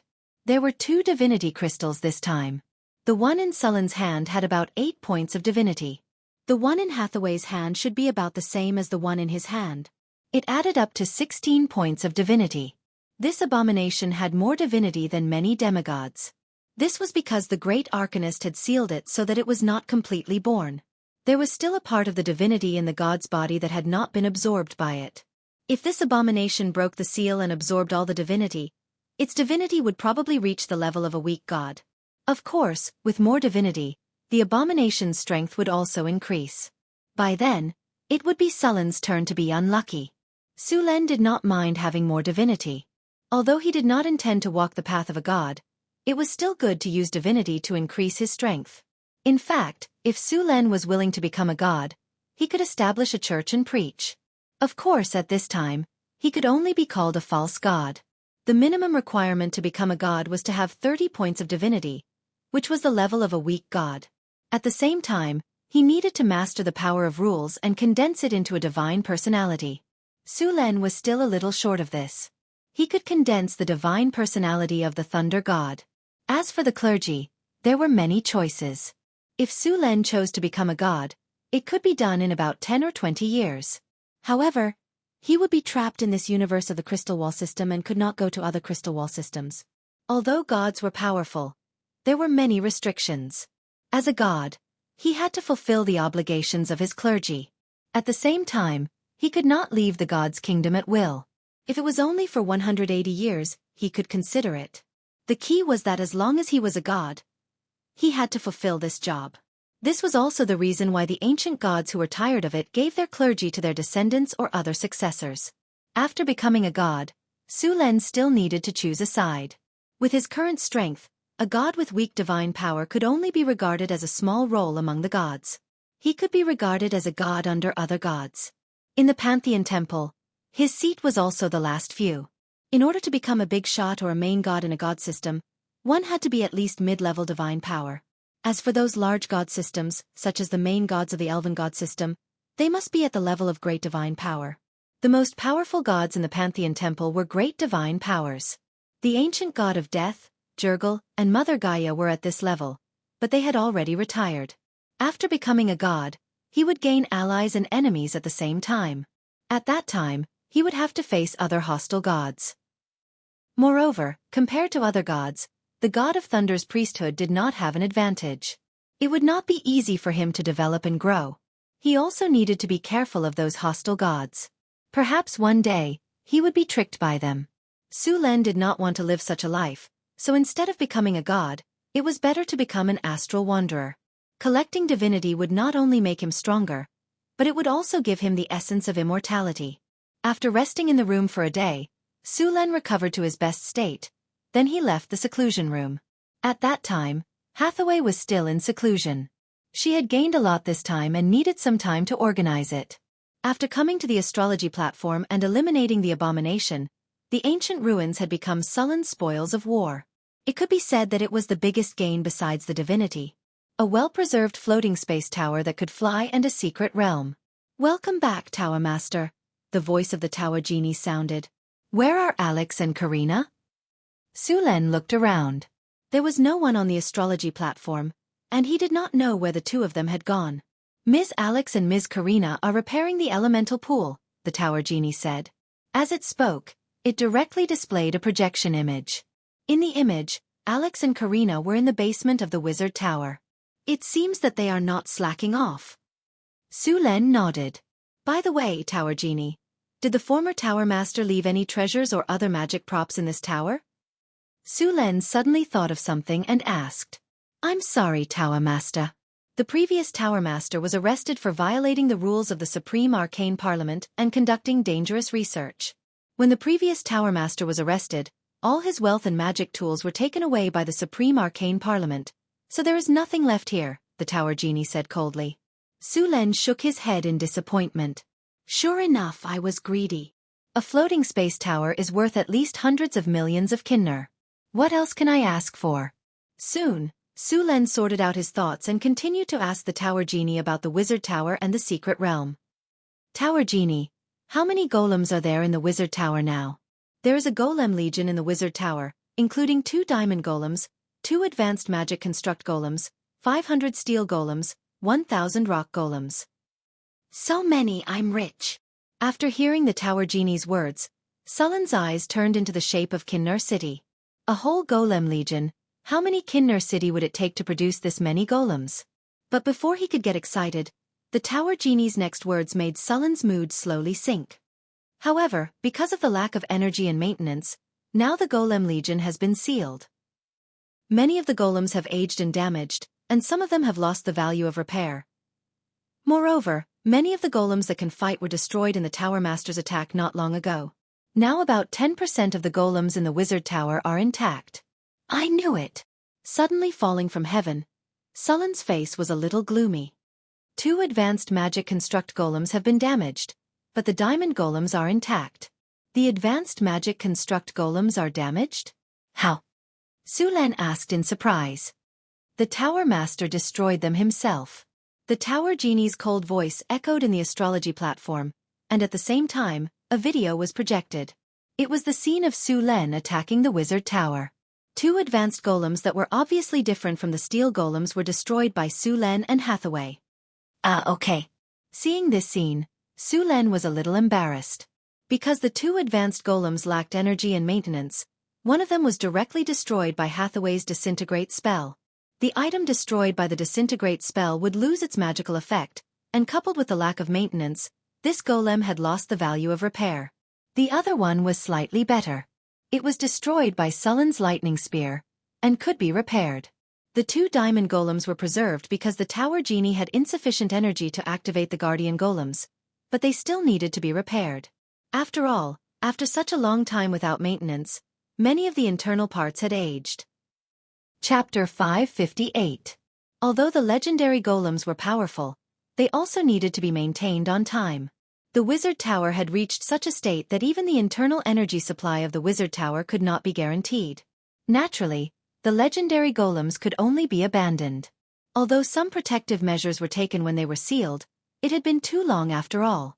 After some inquiries, Sulen learned that the secret realm had been emptied by the ancient arcanists. When the abomination was discovered, it was too powerful for them to kill it, so they sealed the abomination. The secret realm that sealed the abomination was abandoned. Only the Enigma and the floating space tower were left behind to suppress it. The entire secret realm was basically an empty shell. The Arcanists' plan was to seal it for thousands of years until the abomination weakened to a certain extent. Then they would kill it. But they never expected that before the abomination weakened, the Arcane Kingdom would go to war with the gods. After the war, the Arcane Kingdom fell apart. The secret land and the abomination of the god in the secret land had long been forgotten. They couldn't even take care of themselves, so who would care about the abomination of the god? It was also because of the good quality of the seal left by the Arcane Kingdom that it hadn't completely collapsed after thousands of years. Otherwise, it would have caused a catastrophe. However, although everything there had been moved away, the ancient arcanists still left behind a lot of things, such as the virtual library. In the core of the wizard tower, there was a virtual library of the ancient arcanists, which stored a lot of knowledge from the era of the arcane kingdom. Although it wasn't the best, after all, the owner of the wizard tower was only a high-level legendary. He didn't have a floating space city, and he wasn't a great arcanist. The core knowledge of the era of the arcane kingdom, such as the floating space city, the neutron star golem, the element fusion reactor, the element annihilation technology, and so on, didn't exist. However, although there wasn't the most core knowledge, the knowledge stored there was still very precious. In the core of the wizard tower, there was a complete set of floating space tower construction technology, half-bit wall development technology, the magical particle railgun 2-V generation technology, enigma weaving technology, the legendary golem technology, and so on. These technologies were not top-notch in the era of the Arcane Empire, but they were definitely top-notch in this era. Northern Town City was not as powerful as those old wizard organizations. Even though Su Len had opened a treasure chest and obtained a lot of powerful knowledge, it could only close the gap a little. However, with this virtual library, the Northern Wind Tower's knowledge was immediately filled up. They were not inferior to the most powerful wizard organizations in the world. The problem now was to absorb and fuse this knowledge as soon as possible. Only after absorbing and fusing this knowledge could this foundation be converted into strength. However, the most important thing right now was to repair the wizard tower as soon as possible. He checked the damage of the wizard tower from the tower genie. The most damaged part was the elemental pool. The energy circuit and rune engravings were also damaged. Some parts of the magic steel were severely rusted and needed to be replaced as soon as possible. Originally, if there was enough energy in the wizard tower would activate protection. These energy circuits were protected by mana and would not be damaged. Now, they could only replace them with new ones. Fortunately, the entire wizard tower was built with obsidian and was blessed with a permanent hardening spell. The structure of the entire wizard tower was strong enough. They only needed to repair the damaged parts to be able to use it again. A day later, Hathaway finally came out of the closed room. Seeing her in high spirits, it was obvious that she had fully recovered. "Hathaway, how do you feel?" Su Len asked with a smile. "Much better. The evil thoughts of the abomination have been cleaned up. I only knew about the power of the abomination from some records. After this encounter, I realized how terrible this monster is. Even if it has been sealed for thousands of years and its strength has fallen to the bottom, it is still so powerful. I can't imagine how powerful it is when it is in its heyday. No wonder it is called the Terminator of Civilization," Hathaway said with a look of lingering fear. Su Len smiled and said, "Powerful people leave behind many benefits. This time, we got 16 divinity crystals directly from the abomination. Together with the divinity on the god's corpse, it is enough to give all the divinity of a god with weak divine power." "So much?" Hathaway said in surprise. "That's right. With so much divinity, we must keep it a secret. If even a little bit of information is leaked, our northern town city will not be able to resist the churches of the gods," Su Len said with a serious expression. "Understood." Hathaway was shocked. She immediately understood that although the divinity harvested this time was rich, it could be the source of chaos if they were not careful. As for giving up, neither Hathaway nor Su Len had ever considered this point. Also, these divinities are contaminated with the chaotic consciousness of the abomination, Su Len continued. These chaotic consciousnesses must be completely removed before the divinity can be integrated. Also, you must be careful when integrating the divinity. You can't be greedy. I know. Hathaway made a face at Su Len. I was the one who told you about the research on divinity. Now you are lecturing me. I am reminding you to be careful. Su Len raised his hand and knocked on her head. By the way, Alex, Karina, and I have searched the ruins for the past 2 days. It is so clean that rats can run away. Su Len pursed his lips and said, "When the Arcanists evacuated, they took away everything that could be taken away. I suspect that if they did not need the floating space tower and the enigmatic lock to suppress the abomination, this wizard tower would not have been preserved. As for those golems, they were deliberately left behind by the Arcanists to guard this place from being destroyed by others." "Ah, doesn't that mean that we not only cleaned up the mess of the Arcanists, but also didn't get any benefits and came here for nothing?" Hathaway couldn't help but say, "These Arcanists are too stingy." Come on, the floating space tower, the secret realm, the enigmatic lock, the god's corpse in the basement, and the golems downstairs. These are not benefits. Alex couldn't help but say. These are props to seal the abomination. They had to leave them behind. How can it be considered a reward? Moreover, the things here are basically broken, and we have to repair them ourselves. Hathaway said with dissatisfaction. That was Sullen's true teaching.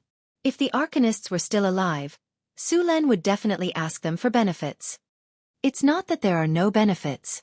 The Tower Genie also keeps a virtual library, which contains a lot of technical information and various magic knowledge from the Arcane Empire. Is there a floating space city? Hathaway asked excitedly. What do you think? Sulen looked at her as if she wanted to eat such asterisk tea. It's the end of the month. She's rolling on the ground begging for monthly votes. The kind that can't be kicked away. Chapter 559. Inside the Wizard Tower, Sulen, Hathaway, Alex, and Karina were repairing the Wizard Tower. With Hathaway's help, the speed of the repair sped up a lot. Since there were no materials here, Sulen even went back to the northern town city to retrieve some of the materials stored there. On the way back, Sulen met the two monks again. They had not left and kept saying that they wanted to suppress the monsters in the ruins. How could Sulen let them go to the ruins? He directly rejected them. After sending the materials to the ruins, Sulen temporarily left. With Hathaway there, he did not need to worry about the ruins. He still needed to take charge of the construction of Deepwater City. During this time, the second batch of construction workers had already gone to Deepwater City. Other than that, the caravan of the northern town city had also gone to the southern countries to recruit craftsmen and sailors to try to build ships. There was also one more thing that he needed to do. He needed to use the hero recruitment token in his hand. After returning to the palace, Sulen took out the token and chose to use it. A light flashed. The hero recruitment token instantly lost its luster. Then, it turned into dust and fell from his hand. A breeze blew past, and it disappeared without a trace. Ding! The host has used the hero recruitment token. The effect of the hero recruitment token has been activated. In the next 3 days, 1 to 3 heroes will come to join you. Please accept them. The system's cold mechanical voice sounded in his ears. After hearing the system's reminder, Sulen called for the guards and told them to inform him if anyone came to join him. If he was not there, they had to treat those people well. When he came back, he would then go to the secret border. Sulen also obtained a nature crystal from killing the abomination of God. He planned to continue using it on the nature oak. After arriving at the secret border, Sulen went to the nature oak's small world with ease. After sensing Sullen's arrival, the nature oak gently shook its branches as if it was greeting Sulen. After not seeing each other for a while, the nature oak had grown taller, and its nature aura had become stronger. As soon as he arrived, Sulen saw a wooden house next to the nature oak. Just as Sulen was confused, Xanthi walked out of the wooden house. After seeing Sulen, she ran over excitedly. Sulen, you came to see me. Xanthi ran all the way to Sulen. Sulen reached out and hugged her and spun her around. Xanthi's light body was soft, and had a natural floral fragrance. After a while, Sulen put her down. Did you build this wooden house? Grandpa Tree built it for me, Xanthi said excitedly. Grandpa Tree. Sulen was a bit confused. Yes, that's him. Xanthi pointed at the nature oak. You can communicate with the tower? Sulen looked at Xanthi in surprise. Xanthi said shyly, Not really, I can only feel some vague thoughts. When did you feel it? Sulen asked. For a while. Xanthi shook her little head. You've awakened your fairy bloodline? Sulen suddenly saw a pointed ear in Xanthi's light blonde hair. When did you awaken? I don't know. I just lived here for a while. That day, I suddenly felt Grandpa Tree. From that day on, I felt some changes in my body, Xanthi said as she hugged Sulen. After a while, my ears grew longer, and I felt that I was much stronger. Oh, I could also use spells. Saying this, Sandy waved her hand towards a plant beside her. Bloom. A green light flashed, and then something surprising happened. The plant immediately began to grow rapidly. In the blink of an eye, a flower bud appeared. Then, the flower bud grew rapidly and split open. Soon, A flower bloomed in front of them. Nature spells. Sulan's eyes lit up. Is this your awakened ability? Yes, I can also use some illusion spells. Xanthi said proudly. She looked as if she wanted to be praised. Great. Sulen smiled and rubbed her head. Oh, you can take care of plants, right? Yes, my ability can make plants grow better, reduce pests and diseases, and accelerate their growth. Xanthi nodded. Then from today onwards, you will be the chief planter of the botanical garden. Take some time to check out the magic herbs growing in this secret realm and give the winged ones some guidance, Sulen said happily. Me. Xanthi was so surprised that she could not close her mouth. I can't. I have never planted any magic herbs before. Moreover, those magic herbs are so precious. If they die in my hands, it's okay. There are many magic herbs. I will take some out for you to experiment. Besides, you have to believe in your talent and trust my judgment. Sulen said with a smile. Then, I will try. Xanthi nodded her little head. But if I make a mistake or break those magic herbs, you can't be angry. Don't worry, I won't be angry, Sulen said. Then, Sulen took out the nature crystal and used it on the nature oak tree in front of him. The light green divine power instantly merged with the nature oak tree. Then, the nature oak tree in front of them began to grow rapidly. The tree trunk became thicker and the whole nature oak tree continued to grow. In less than a minute, the nature oak tree in front of them had grown to a height of more than 60 meters. The branches and leaves were lush and the whole tree looked like a big green umbrella. The aura of nature in the surroundings became thicker and thicker. The surrounding plants grew rapidly in this aura. An aura of life surrounded this place. Did it level up? Sulen was surprised when he saw the changes in the nature oak tree in front of him. Sulen, Grandpa Big Tree asked me to tell you that he is grateful for your help. He has leveled up, Xanthi said happily. Sulen used Identify on the nature oak tree in front of him. Then, a message appeared in his mind. Wisdom Ancient Tree. A magical plant evolved from the nature oak tree. It is a unique plant in nature. It can give others nature spells. Living here can improve one's physique, increase one's lifespan, and purify one's bloodline. Skills: enlighten, all nature, purify, nature spells, etc. Has a low chance of producing the fountain of youth. Seeing this wisdom ancient tree, Sulen was very happy. With this tree, as long as he had time, he could create a group of druids. Seeing its abilities, Sulen planned to arrange for his 2 little maids to live here for a while. He believed that their elven bloodline would become thicker and their strength would increase. Chapter 560. Sulen was a little surprised by the wisdom tree's appearance, but it was also reasonable. After all, it had cost him 2 nature god crystals to complete its evolution. Looking at Xanthi's attributes, Xanthi had directly become a rank 1 creature after awakening her fairy bloodline. There were many types of fairies, but their strength was generally not high. For example, there was a fairy called a fairy that was about 20 centimeters in size.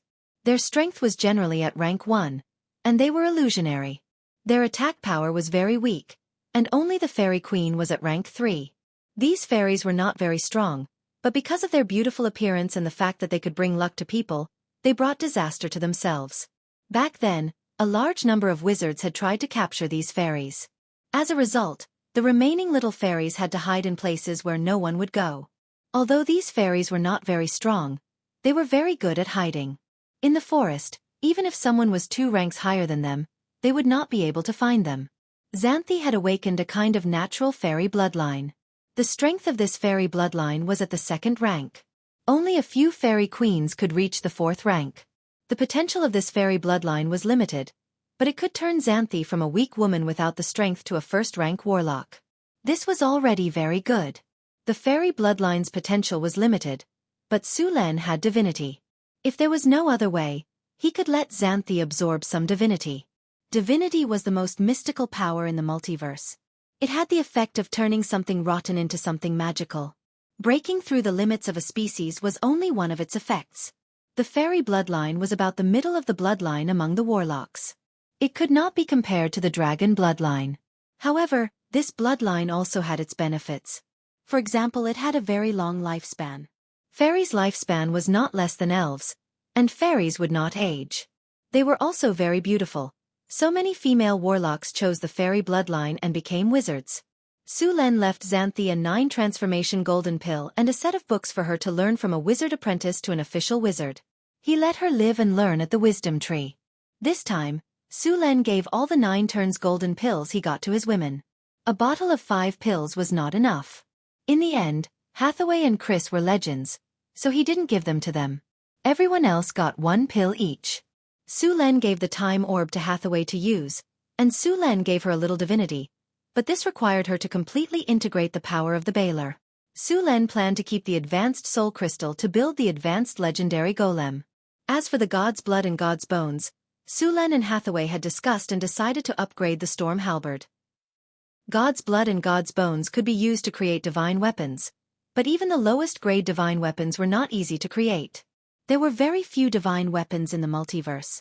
Other than the fact that some of the materials were precious, there was also the fact that they required the most important thing, divinity. Only by imbuing the item with divine power could it be called a divine artifact.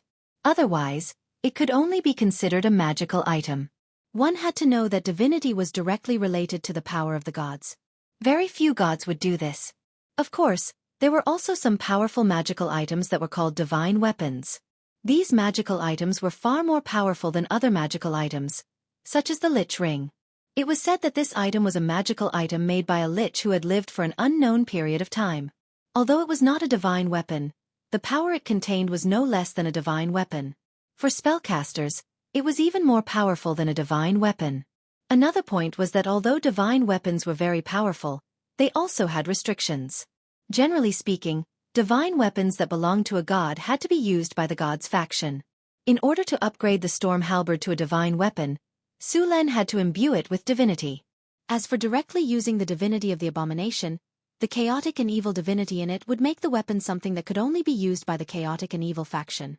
Therefore, the best way was to extract the divinity from the abomination. As for upgrading the divine weapon, Hathaway had only made a preliminary plan. It would take some time before it could be carried out. Su Len now needed to absorb the divinity left behind by the abomination. He now had 10 points of divinity in his body, and the power of divinity brought about a qualitative sublimation. First, it was in the physical aspect.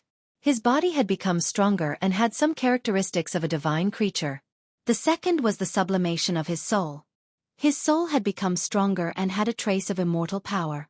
Su Len and Hathaway could only say that their research on divinity was average. According to the existing knowledge, the demigod Lich was the one who had the most in-depth research on divinity. Perhaps the ancient arcanists had a deeper understanding of divinity. After all, those arcanists had fought against the gods in the end. It was impossible for them not to study the power of the gods. Su Len planned to learn more about the power of divinity before making a divine weapon. When Su Len returned to Northern Town, a guard hurriedly came to report that 2 middle-aged men had come to join him. After hearing the guard's report, Su Len knew that these 2 men should be the heroes he had recruited with the hero recruitment token. Su Len was in a good mood as he had recruited 2 heroes with the token. Although he did not directly reach the maximum value, he was not so unlucky as to only recruit 1 hero. Su Len waited in the study for a while, and the servant came in with 2 middle-aged men. One of the 2 middle-aged men had a weather-beaten face. His hands and feet were thick, and his clothes were a little shabby. His brown hair was a little messy, and he had a thick beard. There was a thick layer of calluses between his thumb and index finger. There was also a scar on his face, which made him look unusually ferocious. The other man was the exact opposite. This man was clean and tidy, and his temperament was polite. Although his clothes were not luxurious, they were neatly tailored. His blonde hair was also carefully trimmed.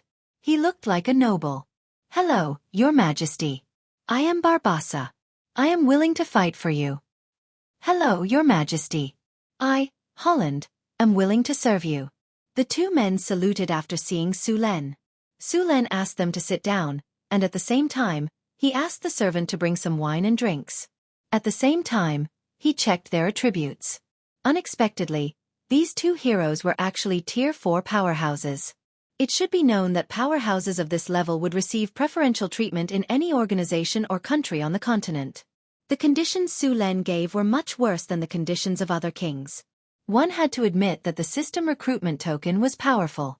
After a simple conversation, Su Len learned some information about the two men. The man named Barbassa was actually a pirate captain. Because he went ashore to rest and resupply, he was betrayed and finally came to the northern wastelands. The other man, Holland, was a fallen noble. Because the old king died of illness, and the new king took the wrong side during the ascension, he was openly and secretly suppressed. He could only leave and unknowingly came to Northern Town. Chapter 561. When he was in power, he did not show any mercy to his political enemies. Now that he had lost his power, his political enemies would naturally retaliate. And it would be 10 times or even 100 times the revenge. The Holland family was already in dire straits, and it was because of him that they were able to rise again. Now that he had lost his power, the family had fallen apart. If not for his strength, he would have escaped with his wife and children after seeing that the situation was not good. Grass would have grown on his grave. The arrival of these two heroes could be used to fill in the gaps in Deepwater City. The development of Deepwater City needed someone to preside over it. Holland was originally an assistant minister of the Kerbal Kingdom and was proficient in internal affairs. He was more than qualified to manage Deepwater City. Barbassa, on the other hand, could be the captain of the Deepwater port. As a pirate captain, he was proficient in navigation and knew the pirates' port and how to fight. Other than him, there was no other general in Northtown City who knew how to fight at sea. Moreover, although the sea merchants of this era were called merchants, they were actually part-time pirates who often robbed the ships of other countries at sea. Su Len was preparing to engage in maritime trade. A pirate captain would definitely save him a lot of trouble. After understanding the abilities of the two, Su Len announced that Barbassa would be the captain of the Deepwater Port's fleet, in charge of fleet trade and combating pirates, and Holland would be the governor of Deepwater City. After accepting their allegiance, Su Luen also saw the degree of their loyalty. Barbassa's loyalty was only 75, while Holland's was 80. Although they were not as good as the other generals under Sullen's command, their loyalty would increase after some time. With 3 legendary powerhouses around, they naturally knew what to choose. Of course, they still had to give the necessary benefits. Kinnar could not be left out. After all, they were all sponsored partnerships. With Holland and Barbassa, the development of Deepwater City began to accelerate. Su Len directly handed the construction of Deepwater City to Holland and the work of the shipyard to Barbassa. Although Barbassa was a pirate captain, he also had some understanding of shipbuilding. After all, as pirates, they often had to repair their ships themselves. Especially after seizing a ship, they had to modify it. They did not have a shipyard to work for them, so they had to do it themselves. Barbossa was very familiar with the route of the Southern Sea. After all, he was a pirate in the Southern Sea before. He was also familiar with the route to the Eastern continent. After all, they also needed an identity to hide, and they often went to the Eastern Sea route. Su Len was preparing to open up the sea route to the Eastern continent, so he could give it to him. In addition to building a fleet, the most important thing was to have qualified sailors. The Kingdom of Florence was located inland, and it was very difficult to recruit sailors. They could only recruit some people who could swim for training. After all, the inland river and the sea were 2 completely different environments. Now, while building the ship, he had Barbossa train these people. If there was a Navy Army SEAL, Su Len could directly recruit people to train the Navy. Unfortunately, he had opened so many treasure chests, but he had not obtained a Navy Army SEAL. In order to strengthen the connection between Deepwater City and North Town, Su Len and Hathaway purposely set up a teleportation circle in Deepwater City. They then connected it to the teleportation circle in North Town so that the 2 places could be teleported directly.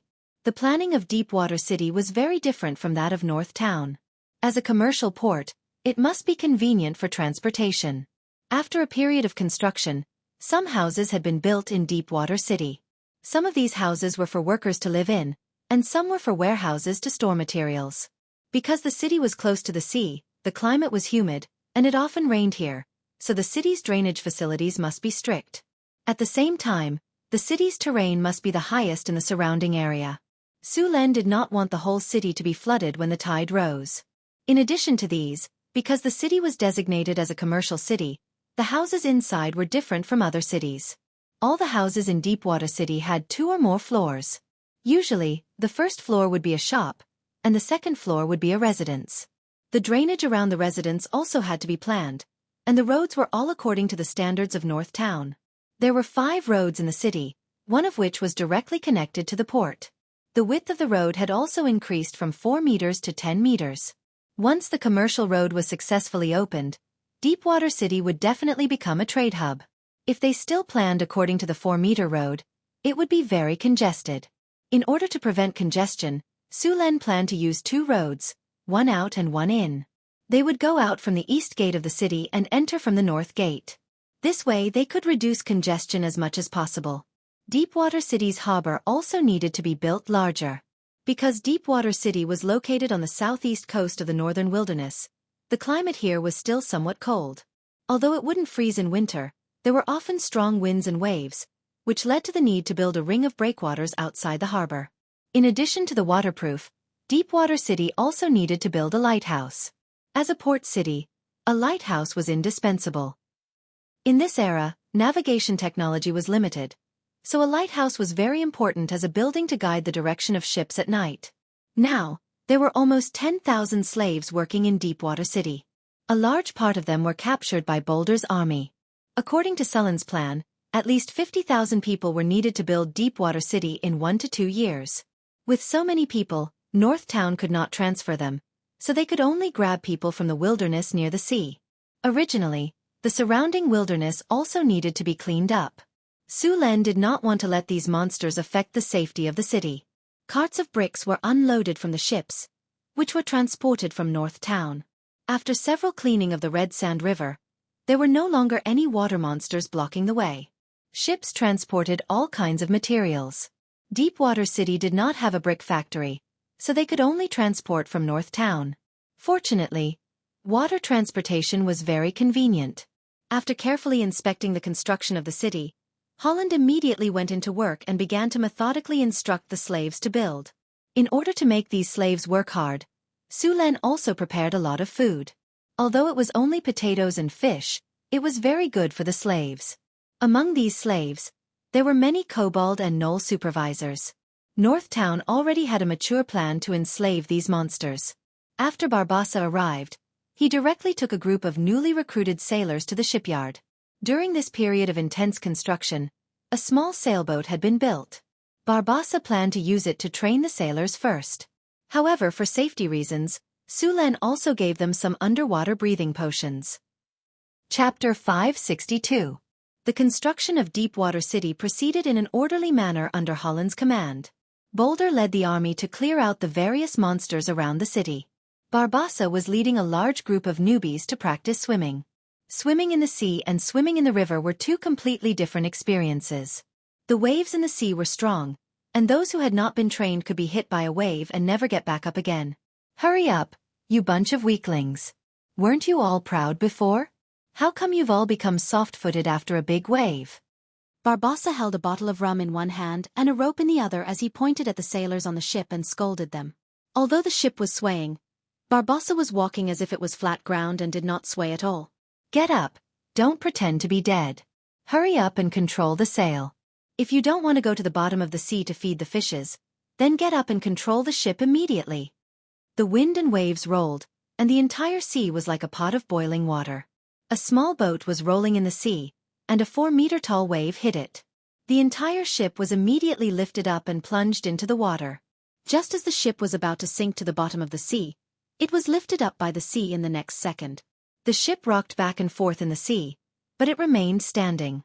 Soon, the wind and waves passed, and the sea returned to normal. Hurry up and get up. Look at your vomiting. Hurry up and clean the deck. Barbossa said as soon as the storm passed. The sailors on the ship were dizzy from the fall, and their vomit was everywhere. Then, under Barbossa's urging, the pale sailors endured the discomfort and cleaned up. Don't think that this is a small matter. When sailing at sea, you must ensure that the ship is clean. If you don't want to get sick, remember to maintain hygiene. Also, you must maintain balance at all times. The enemy will not let you go just because you fell. All right, rookies, this is your first lesson after boarding the ship. More cruel training awaits you in the future. Cherish the good times now. I hope that I can still see you when it's over. Northern Wasteland, Northgard City. An endless stream of merchants entered the city in an orderly fashion. Although Northtown City had only been established for a few years, it had quickly developed into a bustling metropolis due to the local specialties and the continuous influx of immigrants.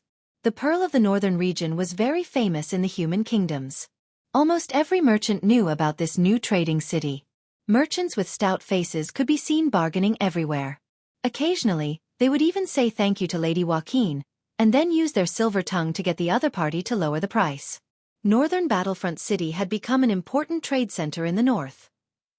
The wine, paper, sugar, spices, and all kinds of enchanted materials and potions produced here were very popular on the continent. As long as they were transported back, they could make at least double the profit. Surprisingly, the fastest-growing temple in Northern Town was neither the Church of Wisdom nor the Church of the Lord of Dawn, but the Church of the Lady of Wealth. This was the most prosperous trading city in the northern lands. Every day, a large number of merchants would come here. Almost all of the merchants who came here would go to the Temple of Wealth to pray that they could become rich. The merchants were the believers of the Lady of Wealth. Every transaction here was worth at least 1,000 kinner. The monthly tax revenue of Northern Battlefront City now exceeded that of Cult City, an important city in the north. The merchants would go to the Temple of the Lady of Wealth to pray, and basically, they would offer some money. The last time Su Len went to the Temple of Wealth, the walls of the temple were actually gilded. It was said that this was just a basic practice of the Temple of Wealth. At the most extravagant time, they would gild the entire temple with a layer of gold. It was said that in the City of Wealth, the temple was not only gilded, but even the entire city would be painted with gold paint. The whole city looked golden. Of course, with the growth of wealth, there were countless filth hidden on the smooth surface of the City of Wealth. All kinds of darkness grew in the corners. Don't expect the nobles and officials to have much integrity. In their eyes, integrity and bottom line were far less tempting than the shiny kinner. Even with the power of the Temple of Wealth's restriction, there were still unknown corpses in the sewers of the City of Wealth. But in Northern Battlefront City, this situation had been completely eliminated. Sullen's control of the city was amazing. He would never allow any gray corner in the city to compete with him for wealth and control of the city.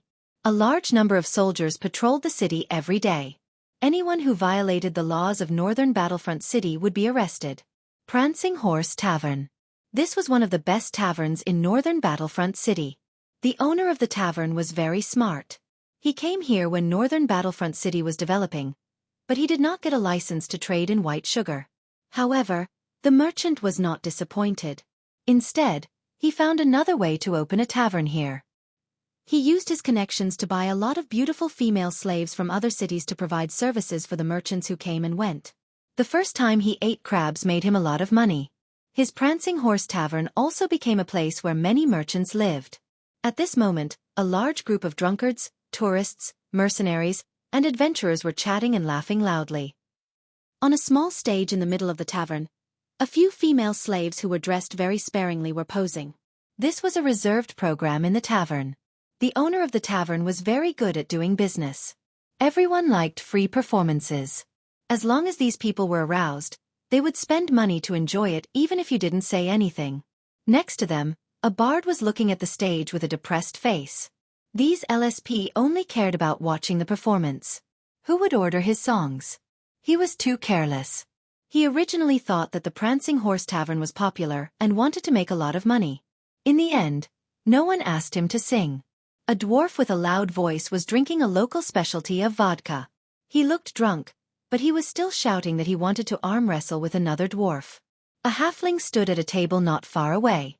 Although he was dead drunk, he had just knocked down a thief who wanted to steal his wallet. This sword is 30 feet and 1 inch long. It weighs 2 pounds and 3 ounces. It was tempered into steel and quenched into a sharp edge. 3 years ago, I killed a gnoll in Neverwinter. A dwarf master forged it and gave it to me. At this time, a warrior pulled out the long sword with a clang. It was cold and the sword was shining. It was indeed a good sword. The noisy atmosphere suddenly became strangely quiet. Everyone's eyes were focused on him. The man's expression was cold, and there was a murderous look in his eyes. After looking around, he said coldly, "Only 30 kinner." Chapter 563. After a moment of silence, there was a burst of laughter in the tavern. Su Len almost spat out the rum he just drank. A mercenary in the tavern laughed and said to the man, "I thought there was a guy who dared to make a move here, and I thought there would be a good show. In the end, this is what you showed us?"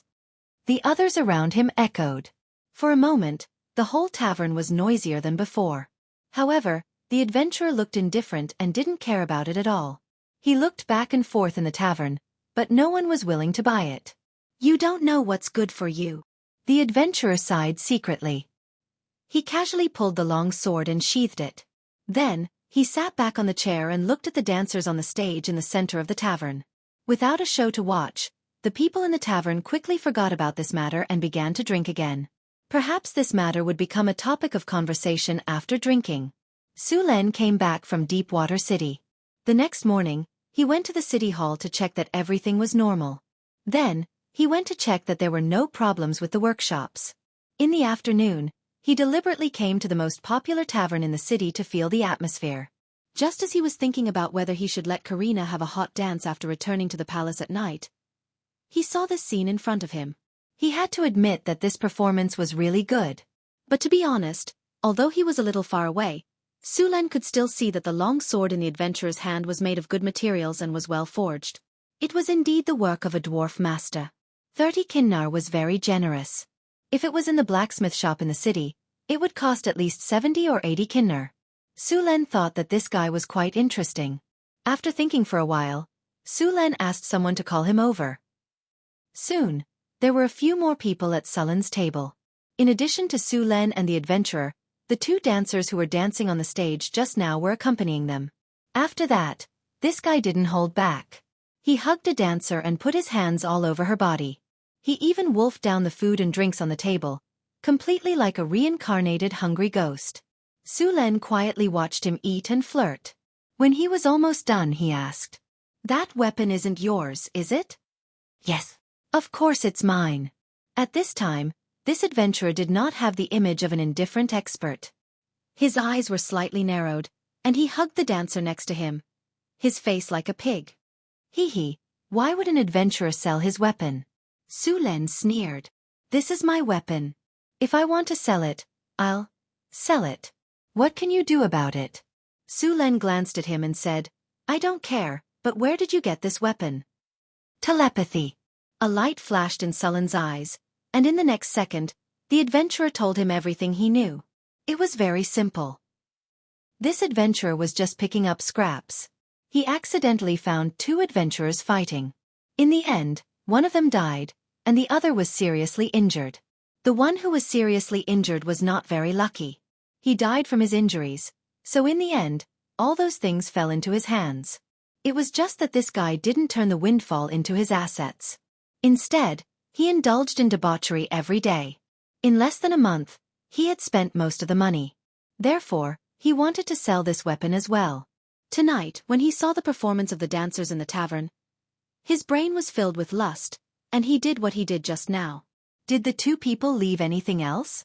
Su Len continued to ask. "There's also an iron box." "I can't open it," the man said with dull eyes. "Where is the iron box?" "At my place." Su Len looked around and waved his hand gently. The two dancers got up and left with dull eyes. Then he said to the man, "Where do you live? Take me there." "Yes." With that, the adventurer stood up from the chair and turned to walk out of the tavern. Su Luen followed him out, and the attendants who were responsible for the security work also appeared around him. The adventurer walked all the way out and soon came to a house for rent. These houses were cheap and the place was narrow, but they were clean and tidy. There were no smelly gutters or the like. They could be considered clean and tidy. After coming to this house, the adventurer took out an iron box from a stone brick under the bed. The box was tightly sealed, and it was impossible to tell where to open it. There was also a layer of protective magic light on it. On the outside of the box, there was also a rune circle. This was the opening circle of the box. After seeing it, Su Len instantly knew that it was stored in a mage's box. The things inside must be very valuable. Su Len didn't have a good way to remove this kind of seal. This kind of box was set with a protective device. If he tried to open it by force, the box would probably self-destruct, and the things inside would be destroyed. Although he couldn't open this magic box, it didn't mean that Hathaway couldn't. Although he was now a level 4 wizard, His knowledge was far from Hathaway's. Su Len played with the box. It was slightly heavy in his hand. There was no obvious mark on the box, only a hexagram circle. To be safe, he didn't try to open it. Instead, he brought it back to Hathaway for help. In the North Wind Tower, Su Len found Hathaway and handed the box to her. Hathaway looked at it carefully and said, "It is indeed a magic box and it's well preserved. No one has opened it before." "Can you open it?" Su Len asked. "Let me try," Hathaway said as she picked up the box. After about an hour, a light rose from the box. Then with a soft crack, the box in front of them cracked open. Su Len opened the box. Other than a parchment scroll, there was also a letter. The parchment scroll was a map. Although the drawing was very rough, one could still tell that it was the general terrain of the northern wasteland. However, that wasn't the main point. There was an obvious mark on the map.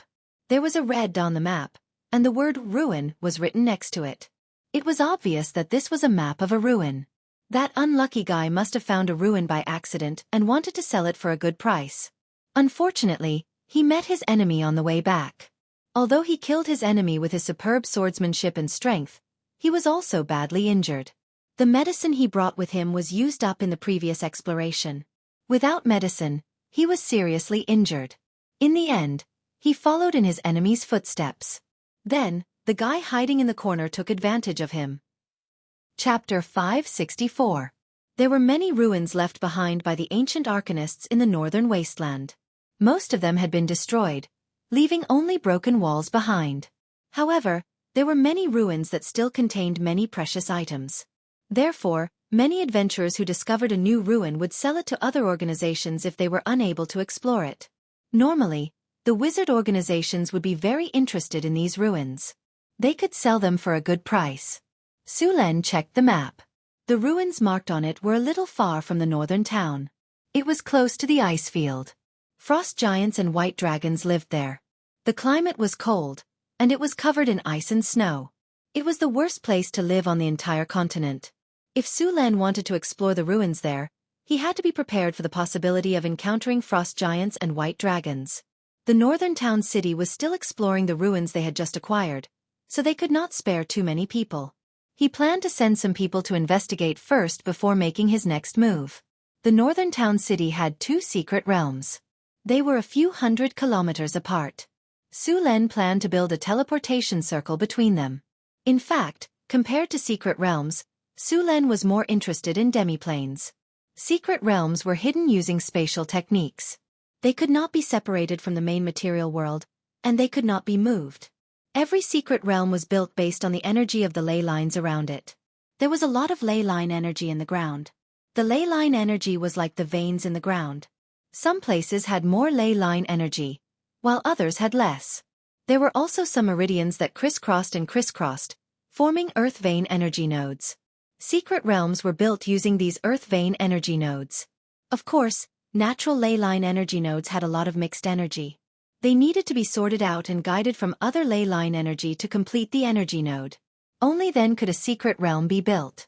Many secret realms were built using several ley line energy nodes.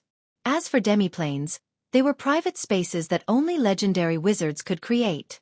Of course, some lucky wizards could find demiplanes in the astral plane and use them for themselves. Floating space cities usually had their own half-bit wall.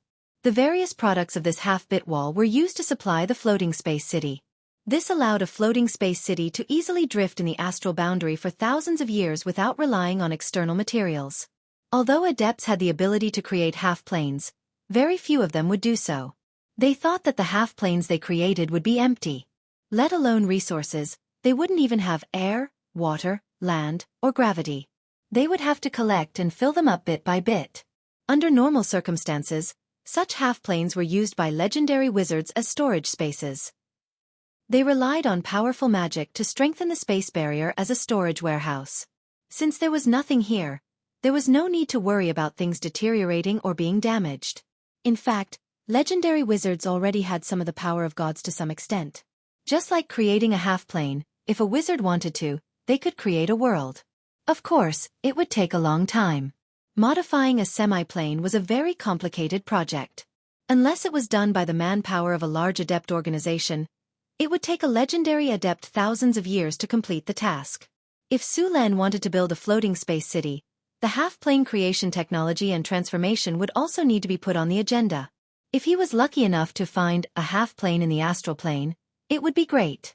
Many wizards would attach their half-planes to a material plane. As for those that could grow on their own, it was completely impossible to find one. The demi-plane would grow bit by bit after absorbing energy. It would grow by dozens of square meters every day.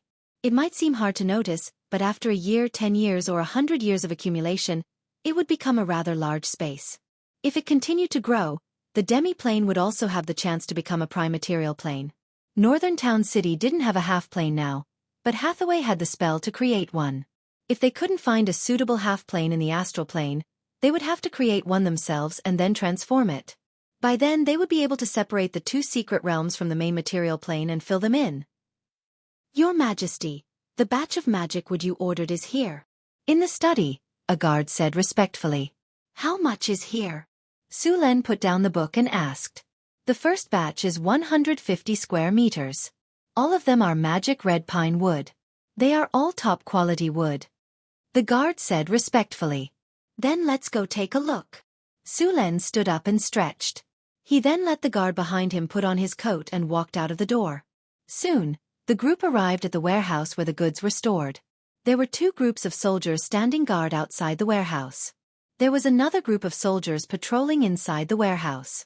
The warehouse was filled with white sugar, paper, and alcohol produced by the factories in Northern Town. The shipment of demonized red pine wood was also piled up here. The heavy door of the warehouse opened, and Su Len walked in first. As soon as he walked in, he saw the wood piled up not far away. Magic red pine wood was a kind of wood that had a nice fragrance. At this moment, the entire warehouse was filled with a nice fragrance. This kind of wood was hard and light. It had the ability to repel insects and moths. Its magic properties were also good. It was often used to make magic ships.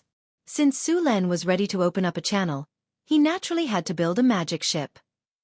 With a magic ship like this, the safety of the ships in Deepwater City could be guaranteed. Only then would the rebellious pirates be afraid. The Red Dragon Queen was able to control the entire Southern Sea. She occupied all the important channels and collected high taxes. Other than her own strength, she also had a powerful fleet made up of magic ships. This fleet strength could easily sweep the entire Southern Sea. Even the three most powerful countries in the Southern Sea together wouldn't be able to defeat it. Don't think that this was an exaggeration. In fact, she had done this before. At that time, the three most powerful countries in the Southern Sea spent a lot of time and money building their navies.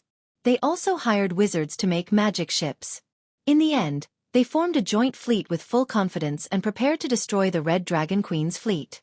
In the end, they had the absolute advantage in numbers. The joint fleet of the three countries was destroyed in a naval battle. According to the records at that time, the entire sea was burning with the flames of hell. The corpses of the Sacred Alliance filled the sea. Countless sharks reveled in the water. That day, the crown fell from the hands of the Sacred Alliance. The whole world trembled under the dragon's wings that covered the sky. Chapter 565. Although Deepwater City did not intend to extravagantly build a magic fleet, a powerful magic ship was still a necessity. After processing, the enchanted red pine wood would be used as the main material for the magic ship. Su Len reached out and touched the wood in front of him, then used his energy to feel it. It was indeed a good material, and there was nothing wrong with it. Only then did he nod. This kind of magic wood was basically a military resource, and ordinary people had no way to buy it. The southern countries were especially strict about this kind of wood. After all, if pirates got their hands on this wood, although they could not cast spells on the ship, the wood itself could crush ordinary ships. Su Luen didn't produce enchanted red pine wood here. Instead, he bought it from other wizard organizations.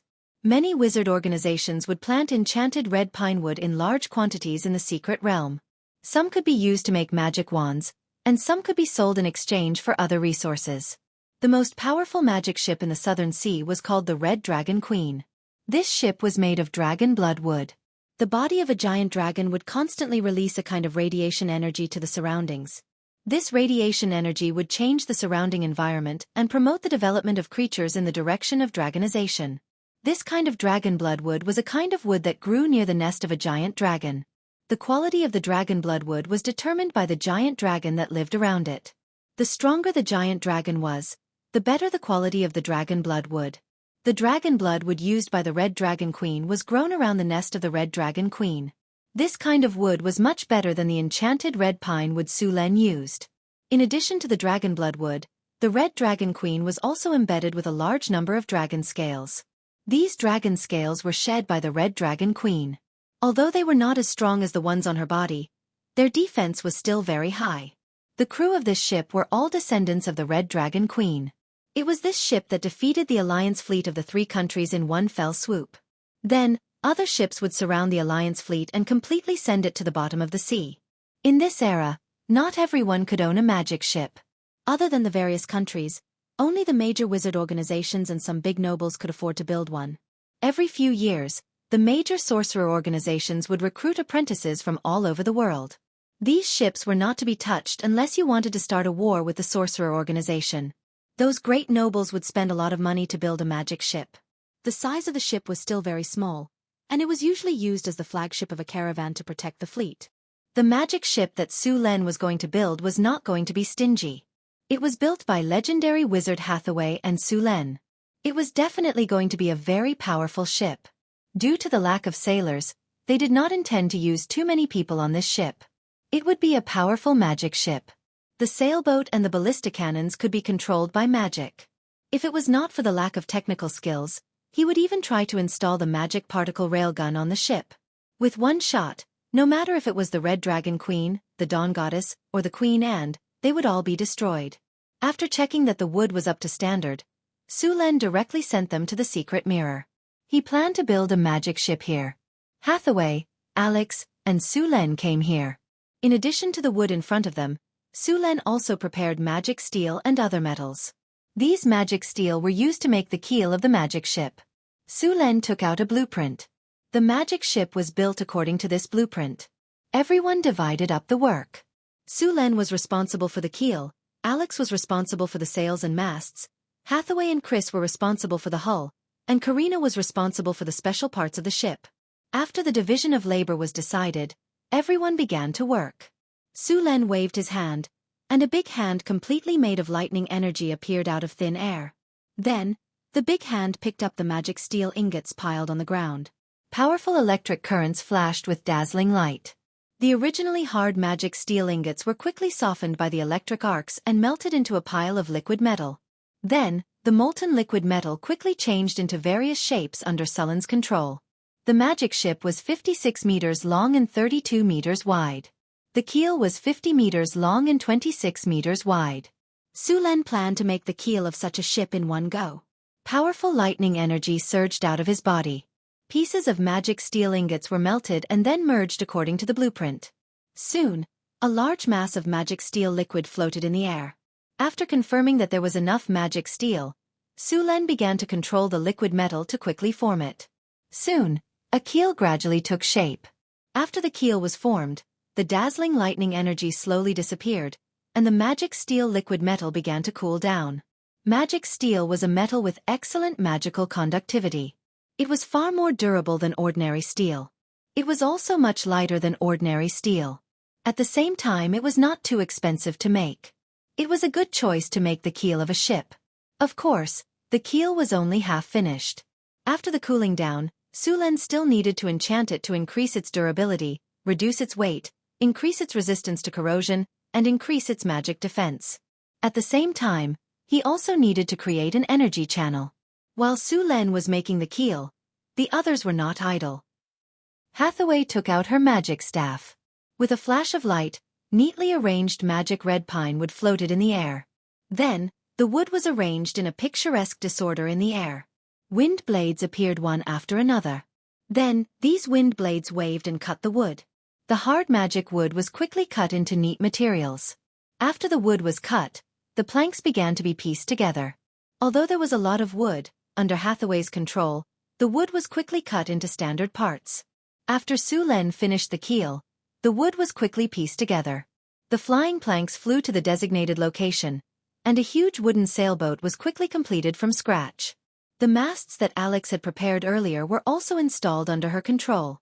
Soon, 3 huge masts were erected, and huge white sails and ropes began to be connected to the designated positions. The masts stood tall, and the double deck and the ballista were all in place. At the bow of the ship was the head of a dragon. Hathaway had carved it according to Onyxia's image. The slender body was like the hull of the ship. When the last plank was put in place, the ship went from nothing to complete in just a few hours. Of course, this was only the first step. The next step was to enchant the ship. Chapter 566. The task of enchantment was left to Hathaway. After all, the quality of the enchantment was directly proportional to the strength and skills of the enchantment user. Hathaway took out her magic staff and flew directly into the air. She gently tapped on the sails of the magic ship with her staff, and a gorgeous magic energy instantly wrapped the sails of the ship. Hathaway took out some magic gem powder and some arcane math powder. Then she gently blew, and the magic powder instantly flew up.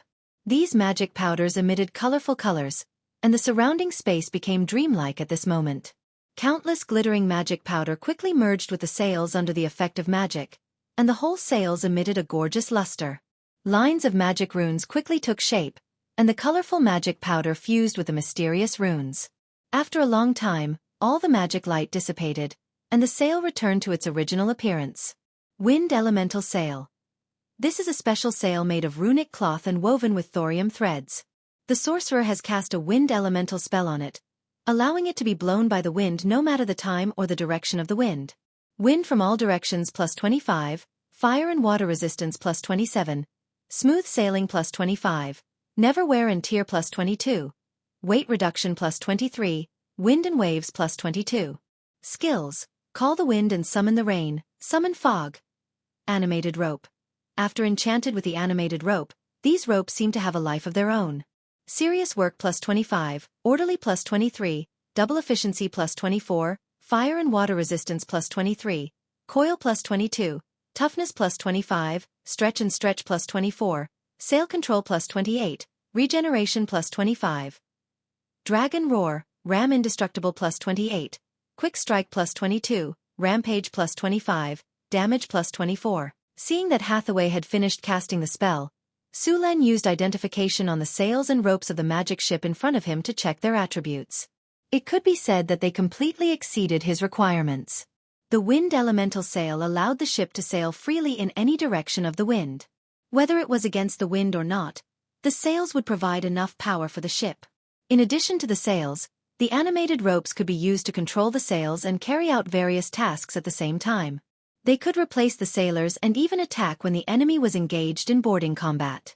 A large number of ropes would suddenly shoot out and wrap around the enemy like pythons before strangling them to death. After completing the enchantments for the sails and ropes, Hathaway began to enchant the ship's hull.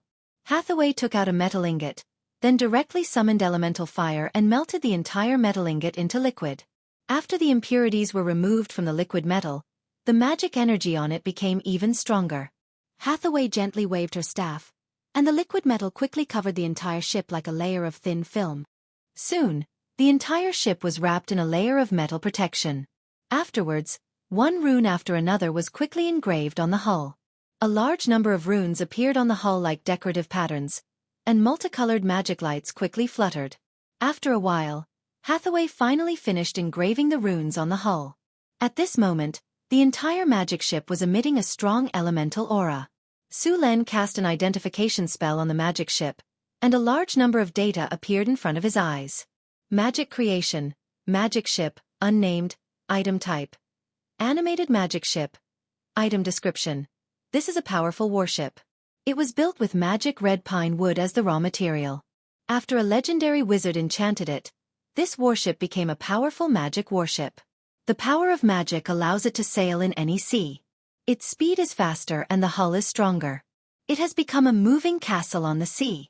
Indestructible plus 25, break the waves plus 27, walk on level ground plus 23, water and fire resistance plus 25, steady as Mount Tai plus 23, fast movement plus 25, agile evasion plus 24, wave suppression plus 26, energy storage, space plus 22, skills. underwater navigation, charge, accelerated navigation, aim, animated life, summon water element. Equipment, wind element sail, animated rope, dragon roar, ram. Seeing the attributes of the magic ship, Sullen's eyes flashed with a trace of surprise. This magic ship was unexpectedly powerful. Although he didn't test it on the sea, he could easily judge that this ship was the overlord of the sea.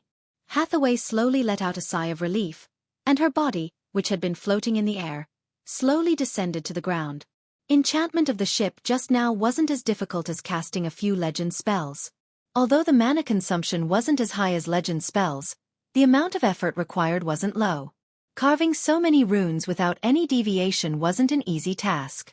After Hathaway finished the ship's enchantment, Karina and Chrissy also finished building the other parts of the ship. Karina was responsible for the various supporting facilities of the ship, such as the rudder, operating panel, storage, compass, navigator, and so on. Chris was responsible for the ballista and other weapons. Chris gave the ballista demonic power. After hitting the enemy, the demonic power would attack the enemy like maggots corroding the bone. Ballista, a powerful weapon blessed with demonic power, can cause serious damage to the enemy. Demonic power plus 20, accuracy plus 20, quick reload plus 25, range plus 25, armor penetration plus 22, fire plus 25. Skills, rapid shooting, arrow rain. Rapid shooting. Increase attack speed by 100%. Lasts for 3 minutes. Arrow rain. At the cost of sacrificing the power of the ballista, fire a large number of arrows to cover an area. The arrows can be fire arrows or ordinary arrows.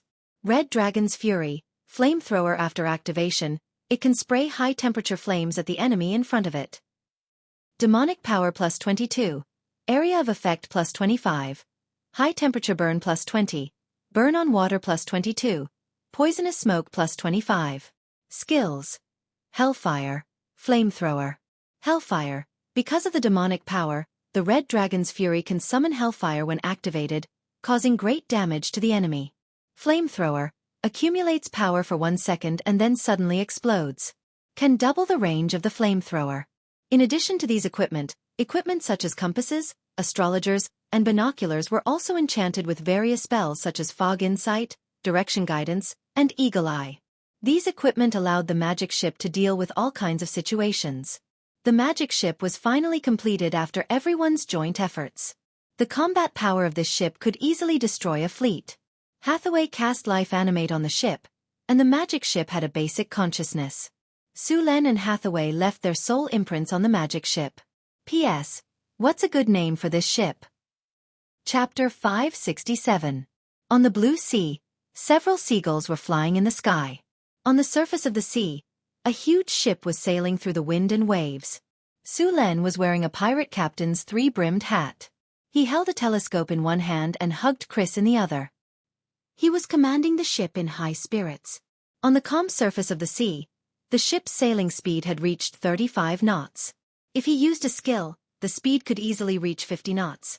In this era, even magic ships couldn't reach such a high speed. Su-Len even tried the weapons on the magic ship. Those ballistae could easily shoot 500 meters away. Under the operation of the animated ropes, they could shoot 6 times per minute. After activating rapid fire, the firing rate could be doubled, reaching an astonishing 12 bolts per minute. This magic ship had a total of 24 ballistae, which could still shoot 288 bolts per minute. Such a high firing rate could completely turn a ship into a hedgehog. Compared to the bolts, the flamethrower of the Red Dragon's Fury was more powerful. The range of the flamethrower was only 50 meters, but the surface area of the flamethrower was 1,500 square meters. Su-Len tested it on an ordinary ship. In less than 10 minutes, the flamethrower completely ignited the entire ship. Moreover, the flame of the Red Dragon's Fury could burn on the surface of the sea. When it burned, it would release poisonous smoke. Its lethality was very strong. After speeding on the surface of the sea for a while, Su-Len let the ship slow down. The entire magic ship didn't need sailors to operate it at all. Those animated ropes could complete all kinds of movements. Following Sullen's order, the magic ship suddenly shook slightly. Then the deck of the ship began to move. An invisible force appeared around the ship. The surrounding seawater began to enter the ship. The entire magic ship quickly sank to the bottom of the sea. In less than a minute, the ship disappeared from the surface of the sea. On the bottom of the sea, Su Len looked around. The bottom of the sea wasn't dark. A layer of light blue energy shield wrapped around the entire ship. The seawater was separated from the ship, and the surroundings exuded a layer of gloomy luster. From the magic ship, one could clearly see the surrounding seabed. In addition to separating the seawater, the energy layer around the ship also had a concealment function. From the outside, there was nothing in the seawater. The speed of the magic ship at the bottom of the sea was slower than on the surface, but it was more than enough for a sneak attack. At this moment, he was completely surrounded by light blue seawater. It was as if he was in a crystal palace. It was very beautiful. Su Luen was overwhelmed with excitement. He pulled Chris here to play a game of two, and then let the boat float. After playing in the sea for almost a day, Su Len tested all the abilities of the magic ship, and then sailed the ship back. The only regret he had was that there was not even a single pirate ship in the surrounding sea, let alone a merchant ship. This made his idea of fighting a naval battle completely fail. After returning to the deep-water port, Su Len and Chris returned to the land. As for the magic ship, it directly sank to the bottom of the sea and slept. It would only wake up again when Su Len or Hathaway summoned it. This kind of sleep was also a way for it to accumulate energy. The magic ship was not equipped with an energy source like the elemental pool. After all, it would cost too much to move the elemental pool onto the ship, and it would be easily damaged. Therefore, Hathaway used another method, similar to a battery. The magic ship had a special conversion array that could absorb the energy in the sea, convert it into elemental energy, and store it. Usually, it would not consume energy when traveling normally. It would only consume energy when casting spells or in a state of battle. Under normal circumstances, the ship could fight for about 2 days when it was full of energy. When they arrived at Deepwater City, the whole city was in full swing construction. The shipyard on the island in the middle of the Red Sand River had been completed. This shipyard covered an area of 30,000 square meters and had a total of 6 docks. The shipyards of this era had not formed the kind of closed docks yet. Many of them were directly built by digging a pit. Su Len made a lot of improvements when the shipyard was built. The largest dock in the shipyard was 70 meters long, and it could build a merchant ship with a displacement of up to 2,000 tons. This kind of ship had a large cargo capacity and could carry a lot of food and water for long-distance voyages. It would take about a month to sail from the eastern continent to Deepwater City. If they went to a farther city, it would take even longer. There were not many islands along the way from here to the eastern continent, so it was necessary to prepare enough food and water. This kind of merchant ship with a displacement of 2,000 tons could transport 4 or 5 times more goods than ordinary sailing ships. The smallest of the 6 docks in the shipyard was only 30 meters long. It could build small merchant ships. In addition to these merchant ships, warships could also be built here. In fact, the difference between merchant ships and warships in this era was not too big. Many pirates drove modified armed merchant ships. There were often conflicts between pirates and navies. The navies could not rely on their ships to gain an absolute advantage. Sometimes, pirates would take the initiative to attack the navies. The biggest difference between a merchant ship and a warship was the shape of the ship. In order to transport more goods, a merchant ship would increase its width when it was built. On the other hand, a warship was different. In order to pursue the enemy at a faster speed, a warship was generally built to be more slender. Such warships were usually faster than merchant ships, but the armed merchant ships modified by the pirates were not slower than the warships. Another difference was that the wood used for warships was teak or other high-grade wood, which was rarely used by merchant ships. Warships made of wood such as teak were usually more sturdy. In naval battles in this era, rams were often used. Rams could be said to be the most powerful means of attack in this era, other than magic ships. Many times, a high-speed ship could rely on rams to directly break another ship in half. If the wood used for such a violent collision was not up to standard, it was likely to cause serious damage to the warship. The pirates' favorite way to fight was to jump ship. This kind of battle allowed them to better preserve their goods and ships. It was said that the pirates in the southern seas had used this method to seize many warships. Compared to the navy, pirates were even more insane. Under normal circumstances, pirates preferred to use human wave tactics. Often, there would be dozens or even hundreds of pirates on a pirate ship. Chapter 568. The shipyard on River Heart Island was currently building a warship and an armed merchant ship. The merchant ship was progressing faster. Most of the craftsmen were from northern town. They had only built inland watercraft before and had never built a ship before. In order to build the ship, Su Len specially hired some old craftsmen from the southern sea at a high price to guide them. Just like that, the framework of the shipyard was set up. After the two ships were completed, Su Len planned to form an exploration caravan to explore the sea route in the east. The trade route did not have to be developed after Deepwater City was built. In fact, as long as the port was completed, they could explore the trade route. While building, they could conduct trade. Su Len strolled around River Heart Island. When he went to eat, he bumped into sailors who had just completed their sea training. These sailors all looked pale, their hair was messy, and their bodies were filled with a sour smell. It was obvious that these sailors had been tortured by Barbassa on the sea. Su Len had no objections to this at all. After all, he did not know how to train a navy. Barbassa was the only one in the entire Northwind Dukedom who knew how to train pirates. However, the definition of a navy and a pirate in this era was not so accurate. If they wore military uniforms and raised military flags, they were a navy. If they took off their uniforms and raised other flags, they were pirates. Now, almost half of the active pirates in the Southern Sea had an official background. Although the three southern countries had formed an alliance, they were always dirty in private. The three countries had always been competing, but they could not fall out with each other. Therefore, they had obtained a privateer license. With this license, pirates could rob merchant ships legally. Of course, privateers could not rob their own country's ships. The first country to issue a privateer license was the Tudor Kingdom. Originally, the Tudor Kingdom was far behind the Liberia Kingdom and the Netherlands Kingdom in terms of maritime trade. However, with the privateer license, the kingdom's maritime power developed rapidly and was now not inferior to the other two countries. The privateer license stipulated that half of the looted wealth had to be paid to the king. This way, the Tudor Kingdom did not have to spend a single cent of military expenditure to obtain a large number of troops and large amounts of money. After seeing this situation, the Liberia Kingdom and the Netherlands Kingdom also began to issue privateer licenses. In the end, pirate activities in the Southern Sea became rampant. If Deepwater City were to engage in maritime trade and open up trade routes, it wouldn't be long before these pirates would rush over like sharks smelling blood. In order to cope with the next challenge, Deepwater City's navy must be established as soon as possible. Of course, in the early stage, in order to help the weak navy of Deepwater City, Su Len would leave the Raging Dragon here to help them fight. Northern Wastelands. Northwind Tower. The astrology platform was filled with a powerful magic power. Hathaway's body had gathered a frightening amount of energy.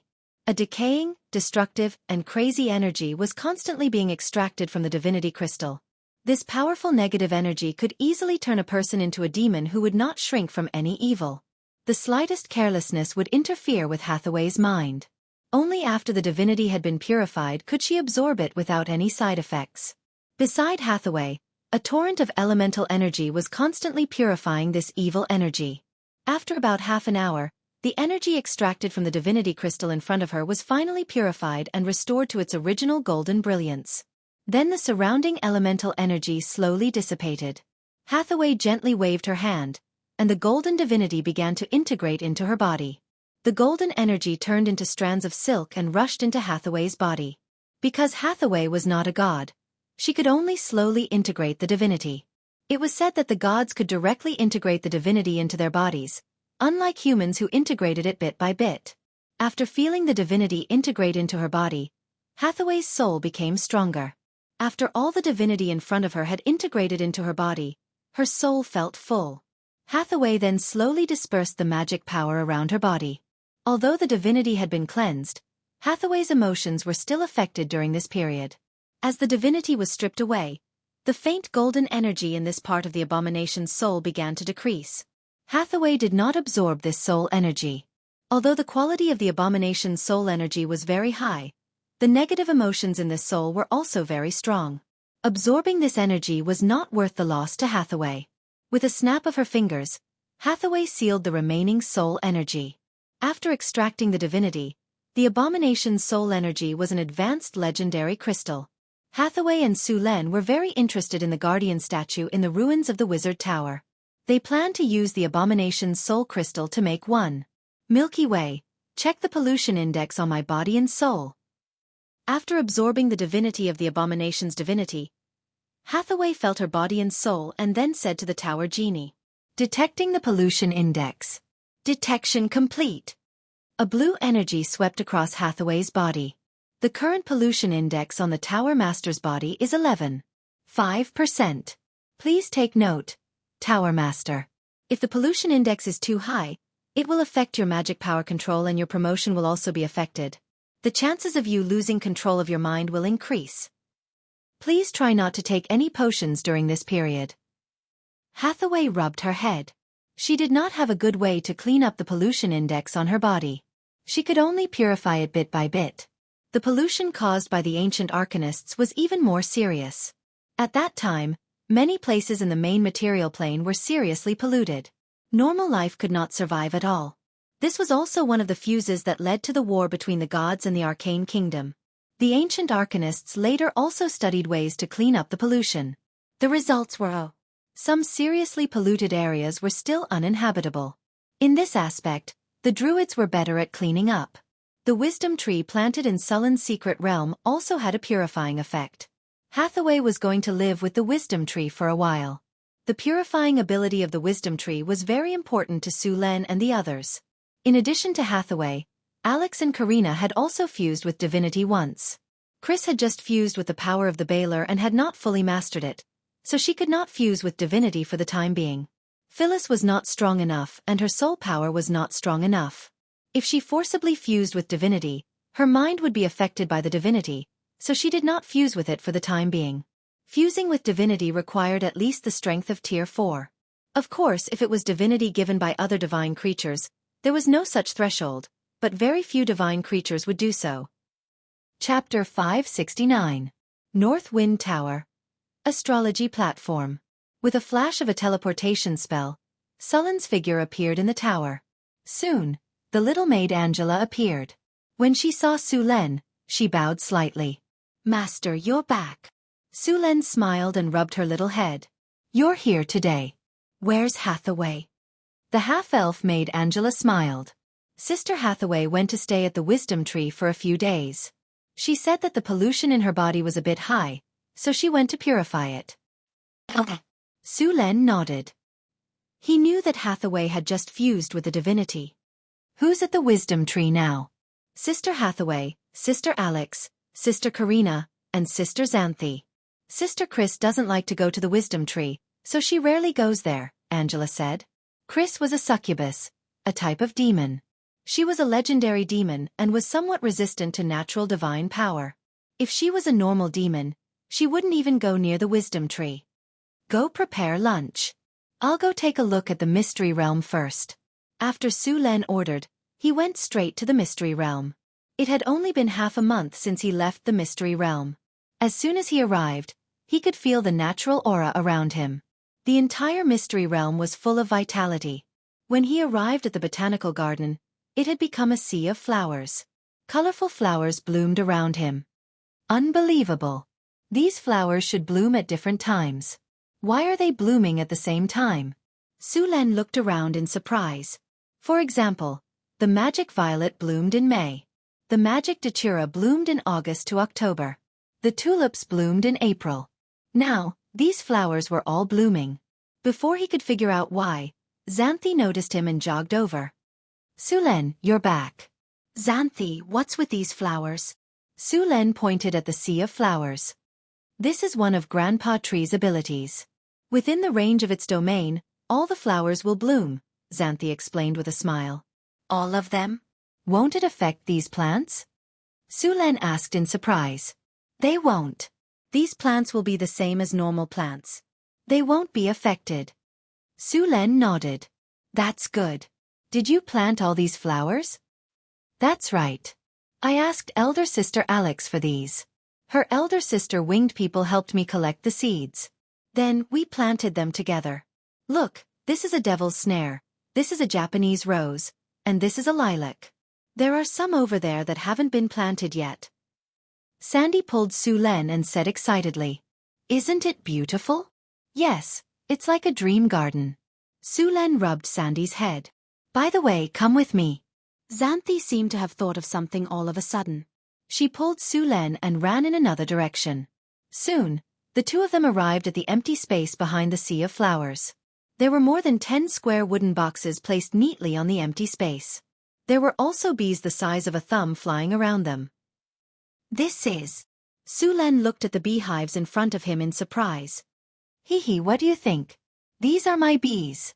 Sandy said proudly. These are the amethyst bees that I asked elder sister Karina to catch for me. The amethyst bee was a very poisonous bee. An ordinary amethyst bee was the size of an adult's thumb. Its sting was very painful. There was also poison on it that could cause paralysis and weakness. In the wild, even the dire bear wouldn't dare to steal the honey of the amethyst bees. These amethyst bees were very dangerous.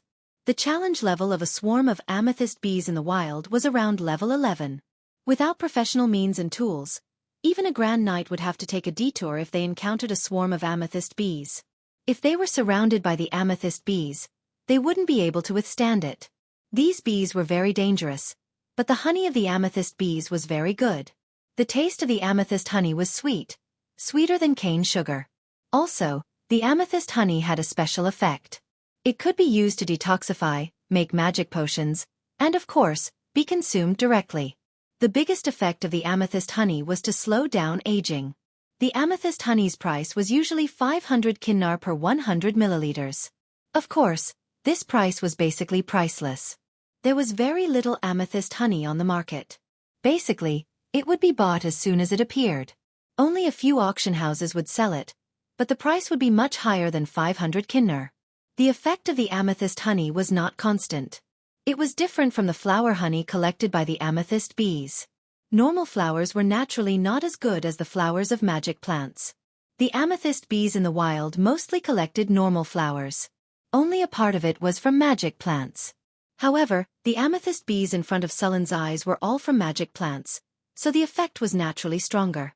Since the amethyst honey was so effective, of course, many people wanted to domesticate it. However, the amethyst bees were wild and hard to tame. Only a few wizard organizations had domesticated a few. Most of the time, they would set aside an area to breed the amethyst bees, and then forcibly collect the honey. You tamed these amethyst bees? Su Len asked as he looked at the amethyst bees flying around. Yeah, Su Len, look, these amethyst bees are very obedient. Sandy giggled, and then her body began to dance like a butterfly. The amethyst bees around her also began to dance with her. All the amethyst bees were obediently dancing with Sandy's fingers. This is your ability? Su Len looked at Sandy with surprise. Yeah, what do you think? Am I powerful? The little girl said with a proud face. Her expression was almost saying, praise me, praise me, praise me. Sandy, you're so powerful. Su Len nodded. Hee, Sister Alex, Sister Karina, and Sister Hathaway taught me this, Sandy giggled.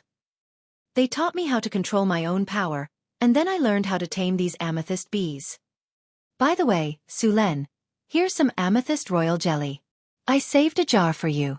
Sandy suddenly remembered something, and then she pulled Su Len to a beehive.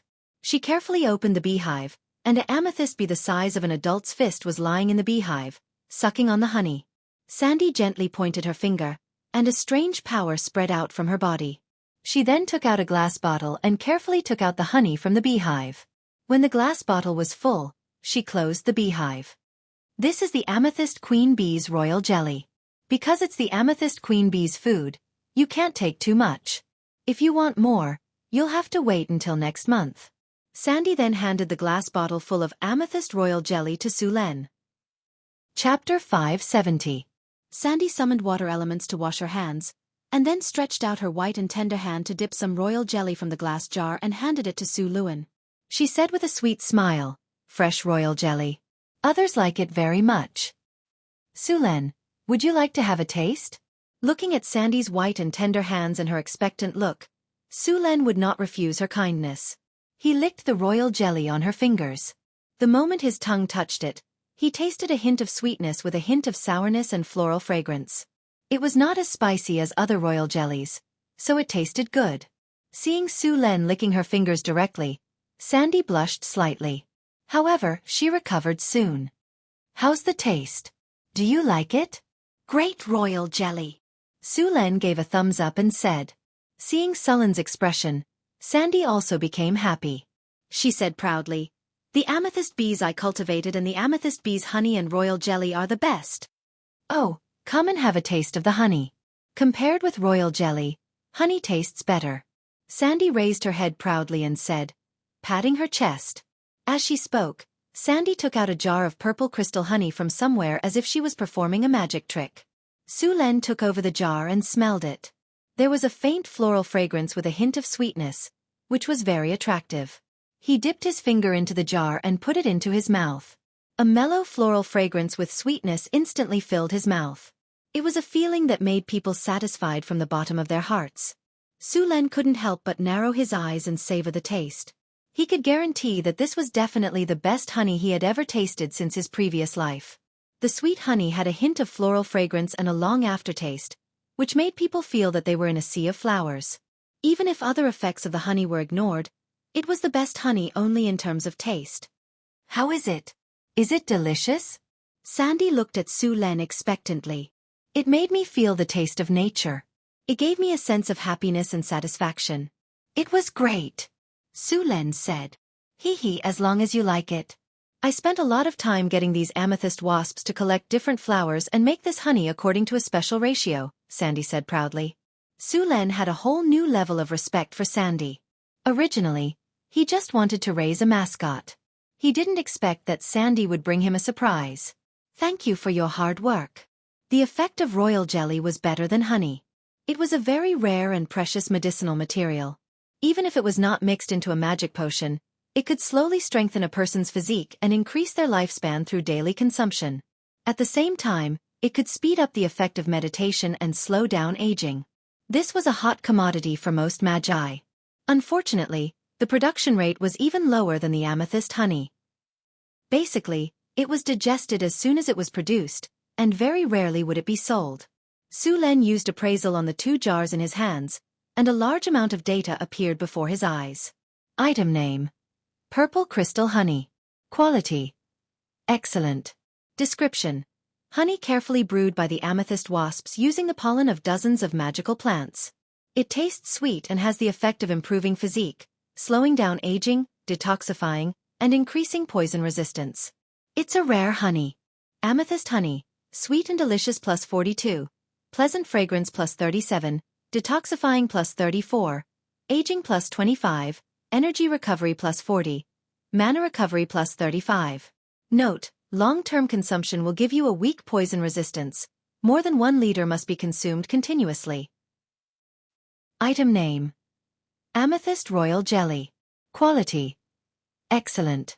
Description: liquid secreted by the young amethyst wasps from various flowers collected by the young amethyst wasps. It is the food for the queen bee and also the food for the larvae. It has the effect of strengthening physique, slowing down aging, increasing lifespan, enhancing meditation, and many other effects. Amethyst Royal Jelly. Strengthening physique plus 30. Maximum 3 points of physique per person. Maximum physique is 35. More than 300 milliliters must be consumed continuously. Rapid growth plus 26. Life increase plus 35. Aging plus 35. Permanent youth plus 35. Energy recovery plus 50. Mana recovery plus 45. Meditation efficiency plus 30. Looking at the attributes of the amethyst honey and the amethyst royal jelly, the quality was not surprising. The price of this quality was directly doubled, and everyone was fighting over it. How much honey is produced? Su Len asked. Xanthi's small white hand supported her head. She thought for a while and said, "There are a total of 10 amethyst wasps here. The production of honey is 120 liters per month. The royal jelly is less, only 30 liters. Of course, the number of amethyst wasps here has not reached saturation yet. If there is a need, we can continue to increase it." "Looks like Xanthi is also a little rich lady," Su Len said with a smile. "Let's go. Your sisters must be waiting anxiously." Su Len and Xanthi came to the center of the sea of flowers. In the middle of the sea of flowers was a 50-meter-tall tree. This tree was naturally the wisdom ancient tree. As soon as he came here, the aura of nature around him became even stronger. In this environment, He also felt as if his body had been purified. The giant ancient tree was lush and green. It was like a giant umbrella. In the open space under the tree, there were a dozen tree houses of different shapes. As soon as Su Len appeared, a white figure rushed over. Shh! The loud neigh of a horse sounded. An extraordinary horse appeared beside Su Len. It was his Pegasus. It lowered its head and rubbed against Su Len's body. Su Len reached out and rubbed the mane of the horse. He smiled and said, "You've gained a lot of weight recently." The Pegasus snorted at Su Len and excitedly circled around Su Len and Xanthi. The Pegasus had been living a much more comfortable life recently. It ran around happily every day. After Su Len brought it to the nature oak, it treated this place as its home. "Su Len, you're here." Alex greeted Su Len. "Come and try the afternoon tea that Sister Hathaway made. It's delicious." Hathaway and Karina smiled at him. At this time, they were sitting under the wisdom tree and chatting. There was a tea set on the coffee table next to them, and there were some cream biscuits and fruits on each of their seats. It was obvious that they were having a gathering here. "Hathaway's afternoon tea? I have to try it," Su Len said as he sat down on the empty seat next to him. He picked up a delicate teacup and poured a cup of black tea. The black tea in northern town was different from the black tea popular in Florence. There were no milk, sugar, or other ingredients in the black tea. It was just boiled water, and Hathaway added some mint leaves to taste. This kind of black tea was more in line with Su Len's habits. "Are you used to living here?" Su Len put down the teacup and asked. Hathaway stretched lazily, her loose wizard robe outlining an astonishing curve. "It's too comfortable, too comfortable. It's nice to stay here for a few days every month to relax, but staying here for a long time will make me lose my drive." "You're too self-disciplined." Su Len shook his head and said helplessly. "Self-discipline is the only way I can go further on the path of arcana." Hathaway smiled. "But other than the comfort, the pollution index here is very good. I've only stayed here for a few days, and the pollution index on me has already decreased by half. It'll all be gone in 3 days at most." Su Len looked at Alex and said, "What do you think, Alex?" "It's great. I think this place can help me purify my bloodline," Alex said excitedly. "I'm already at the edge of becoming a legendary wizard. I think I can become a legendary wizard if I have more time. Alex, I think you should hurry up and increase your wizard rank. Legendary wizards are powerful, but your wizard rank is still too low," Hathaway suddenly reminded. "The power of your bloodline has a source. You can use it to increase your strength, but it's best not to rely on it too much." "I know, Sister Hathaway." Alex nodded. She used to be a dedicated wizard, and her wizard rank was not that high. After listening to Hathaway's advice, she decided to focus on becoming a wizard. "All right, you guys can think about it yourselves, but I'll support you in learning all kinds of knowledge about wizards. It'll be very beneficial for you guys." Su Luan said to them, "Although the knowledge of wizards is very boring, and the spell models are a headache to look at, the benefits are beyond your imagination." "All right, I will." Alex slumped on the table like a deflated balloon. "There's one more thing I want to ask you guys." Su Len put a cream biscuit in his mouth and swallowed it after a few chews. "What is it?" Hathaway asked strangely. "The Furious Dragon is ready to go. I'm planning to build a fleet to go to the Eastern Continent. Who wants to go with me?" Su Len said. "The Eastern Continent? I want to take a look. I've only heard a lot about the Eastern Continent, and now I have a chance." Hathaway's eyes lit up when she heard Su Len was planning to go to the Eastern Continent.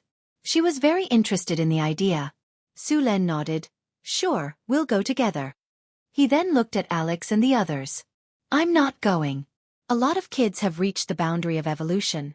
I can't leave." Alex shook his head regretfully. Ever since they started living in the eagle's nest, some of the harpies had evolved into winged people every year. The evolution of the eagle's nest bloodline had been constantly changing the harpies. Su Len heard from Alex that the evolution of the harpies' bloodline had sped up after they suppressed their biological instincts. The winged people in Northern Town City had grown from 20 to 60. Perhaps in a few hundred years, the winged people would become a new race on the continent. Su Len was looking forward to this race. The Air Force in Northern Town City would be even more powerful. Chapter 571. In the Northern Wilderness.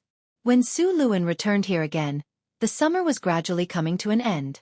The summer in the northern wilderness was not hot. Perhaps because it was close to the north, it was far less hot than the south. The wheat planted outside the city had turned yellow in a large area. It was a golden scene outside the city of North Town.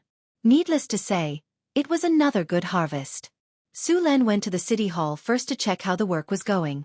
It was almost time for the serfs to gain the status of free people. It was a very important day for the city. More than 90% of the residents in the city were serfs. Last year, when the first batch of serfs reached the end of their service, they gained the status of commoners. They owned land and houses and became real owners of property. It was a great stimulation for the other serfs. Therefore, in the following year, those serfs burst out with amazing enthusiasm. It was also on that day that Sullen's promise was not an empty lie. In order to gain a better life, those serfs burst out with amazing enthusiasm. Amazing changes had taken place in the city in the past year. The most obvious change was the farmland. Last year, there were 500,000 mu of farmland outside the city. However, only 1 year later, there were 800,000 mu of farmland outside the city.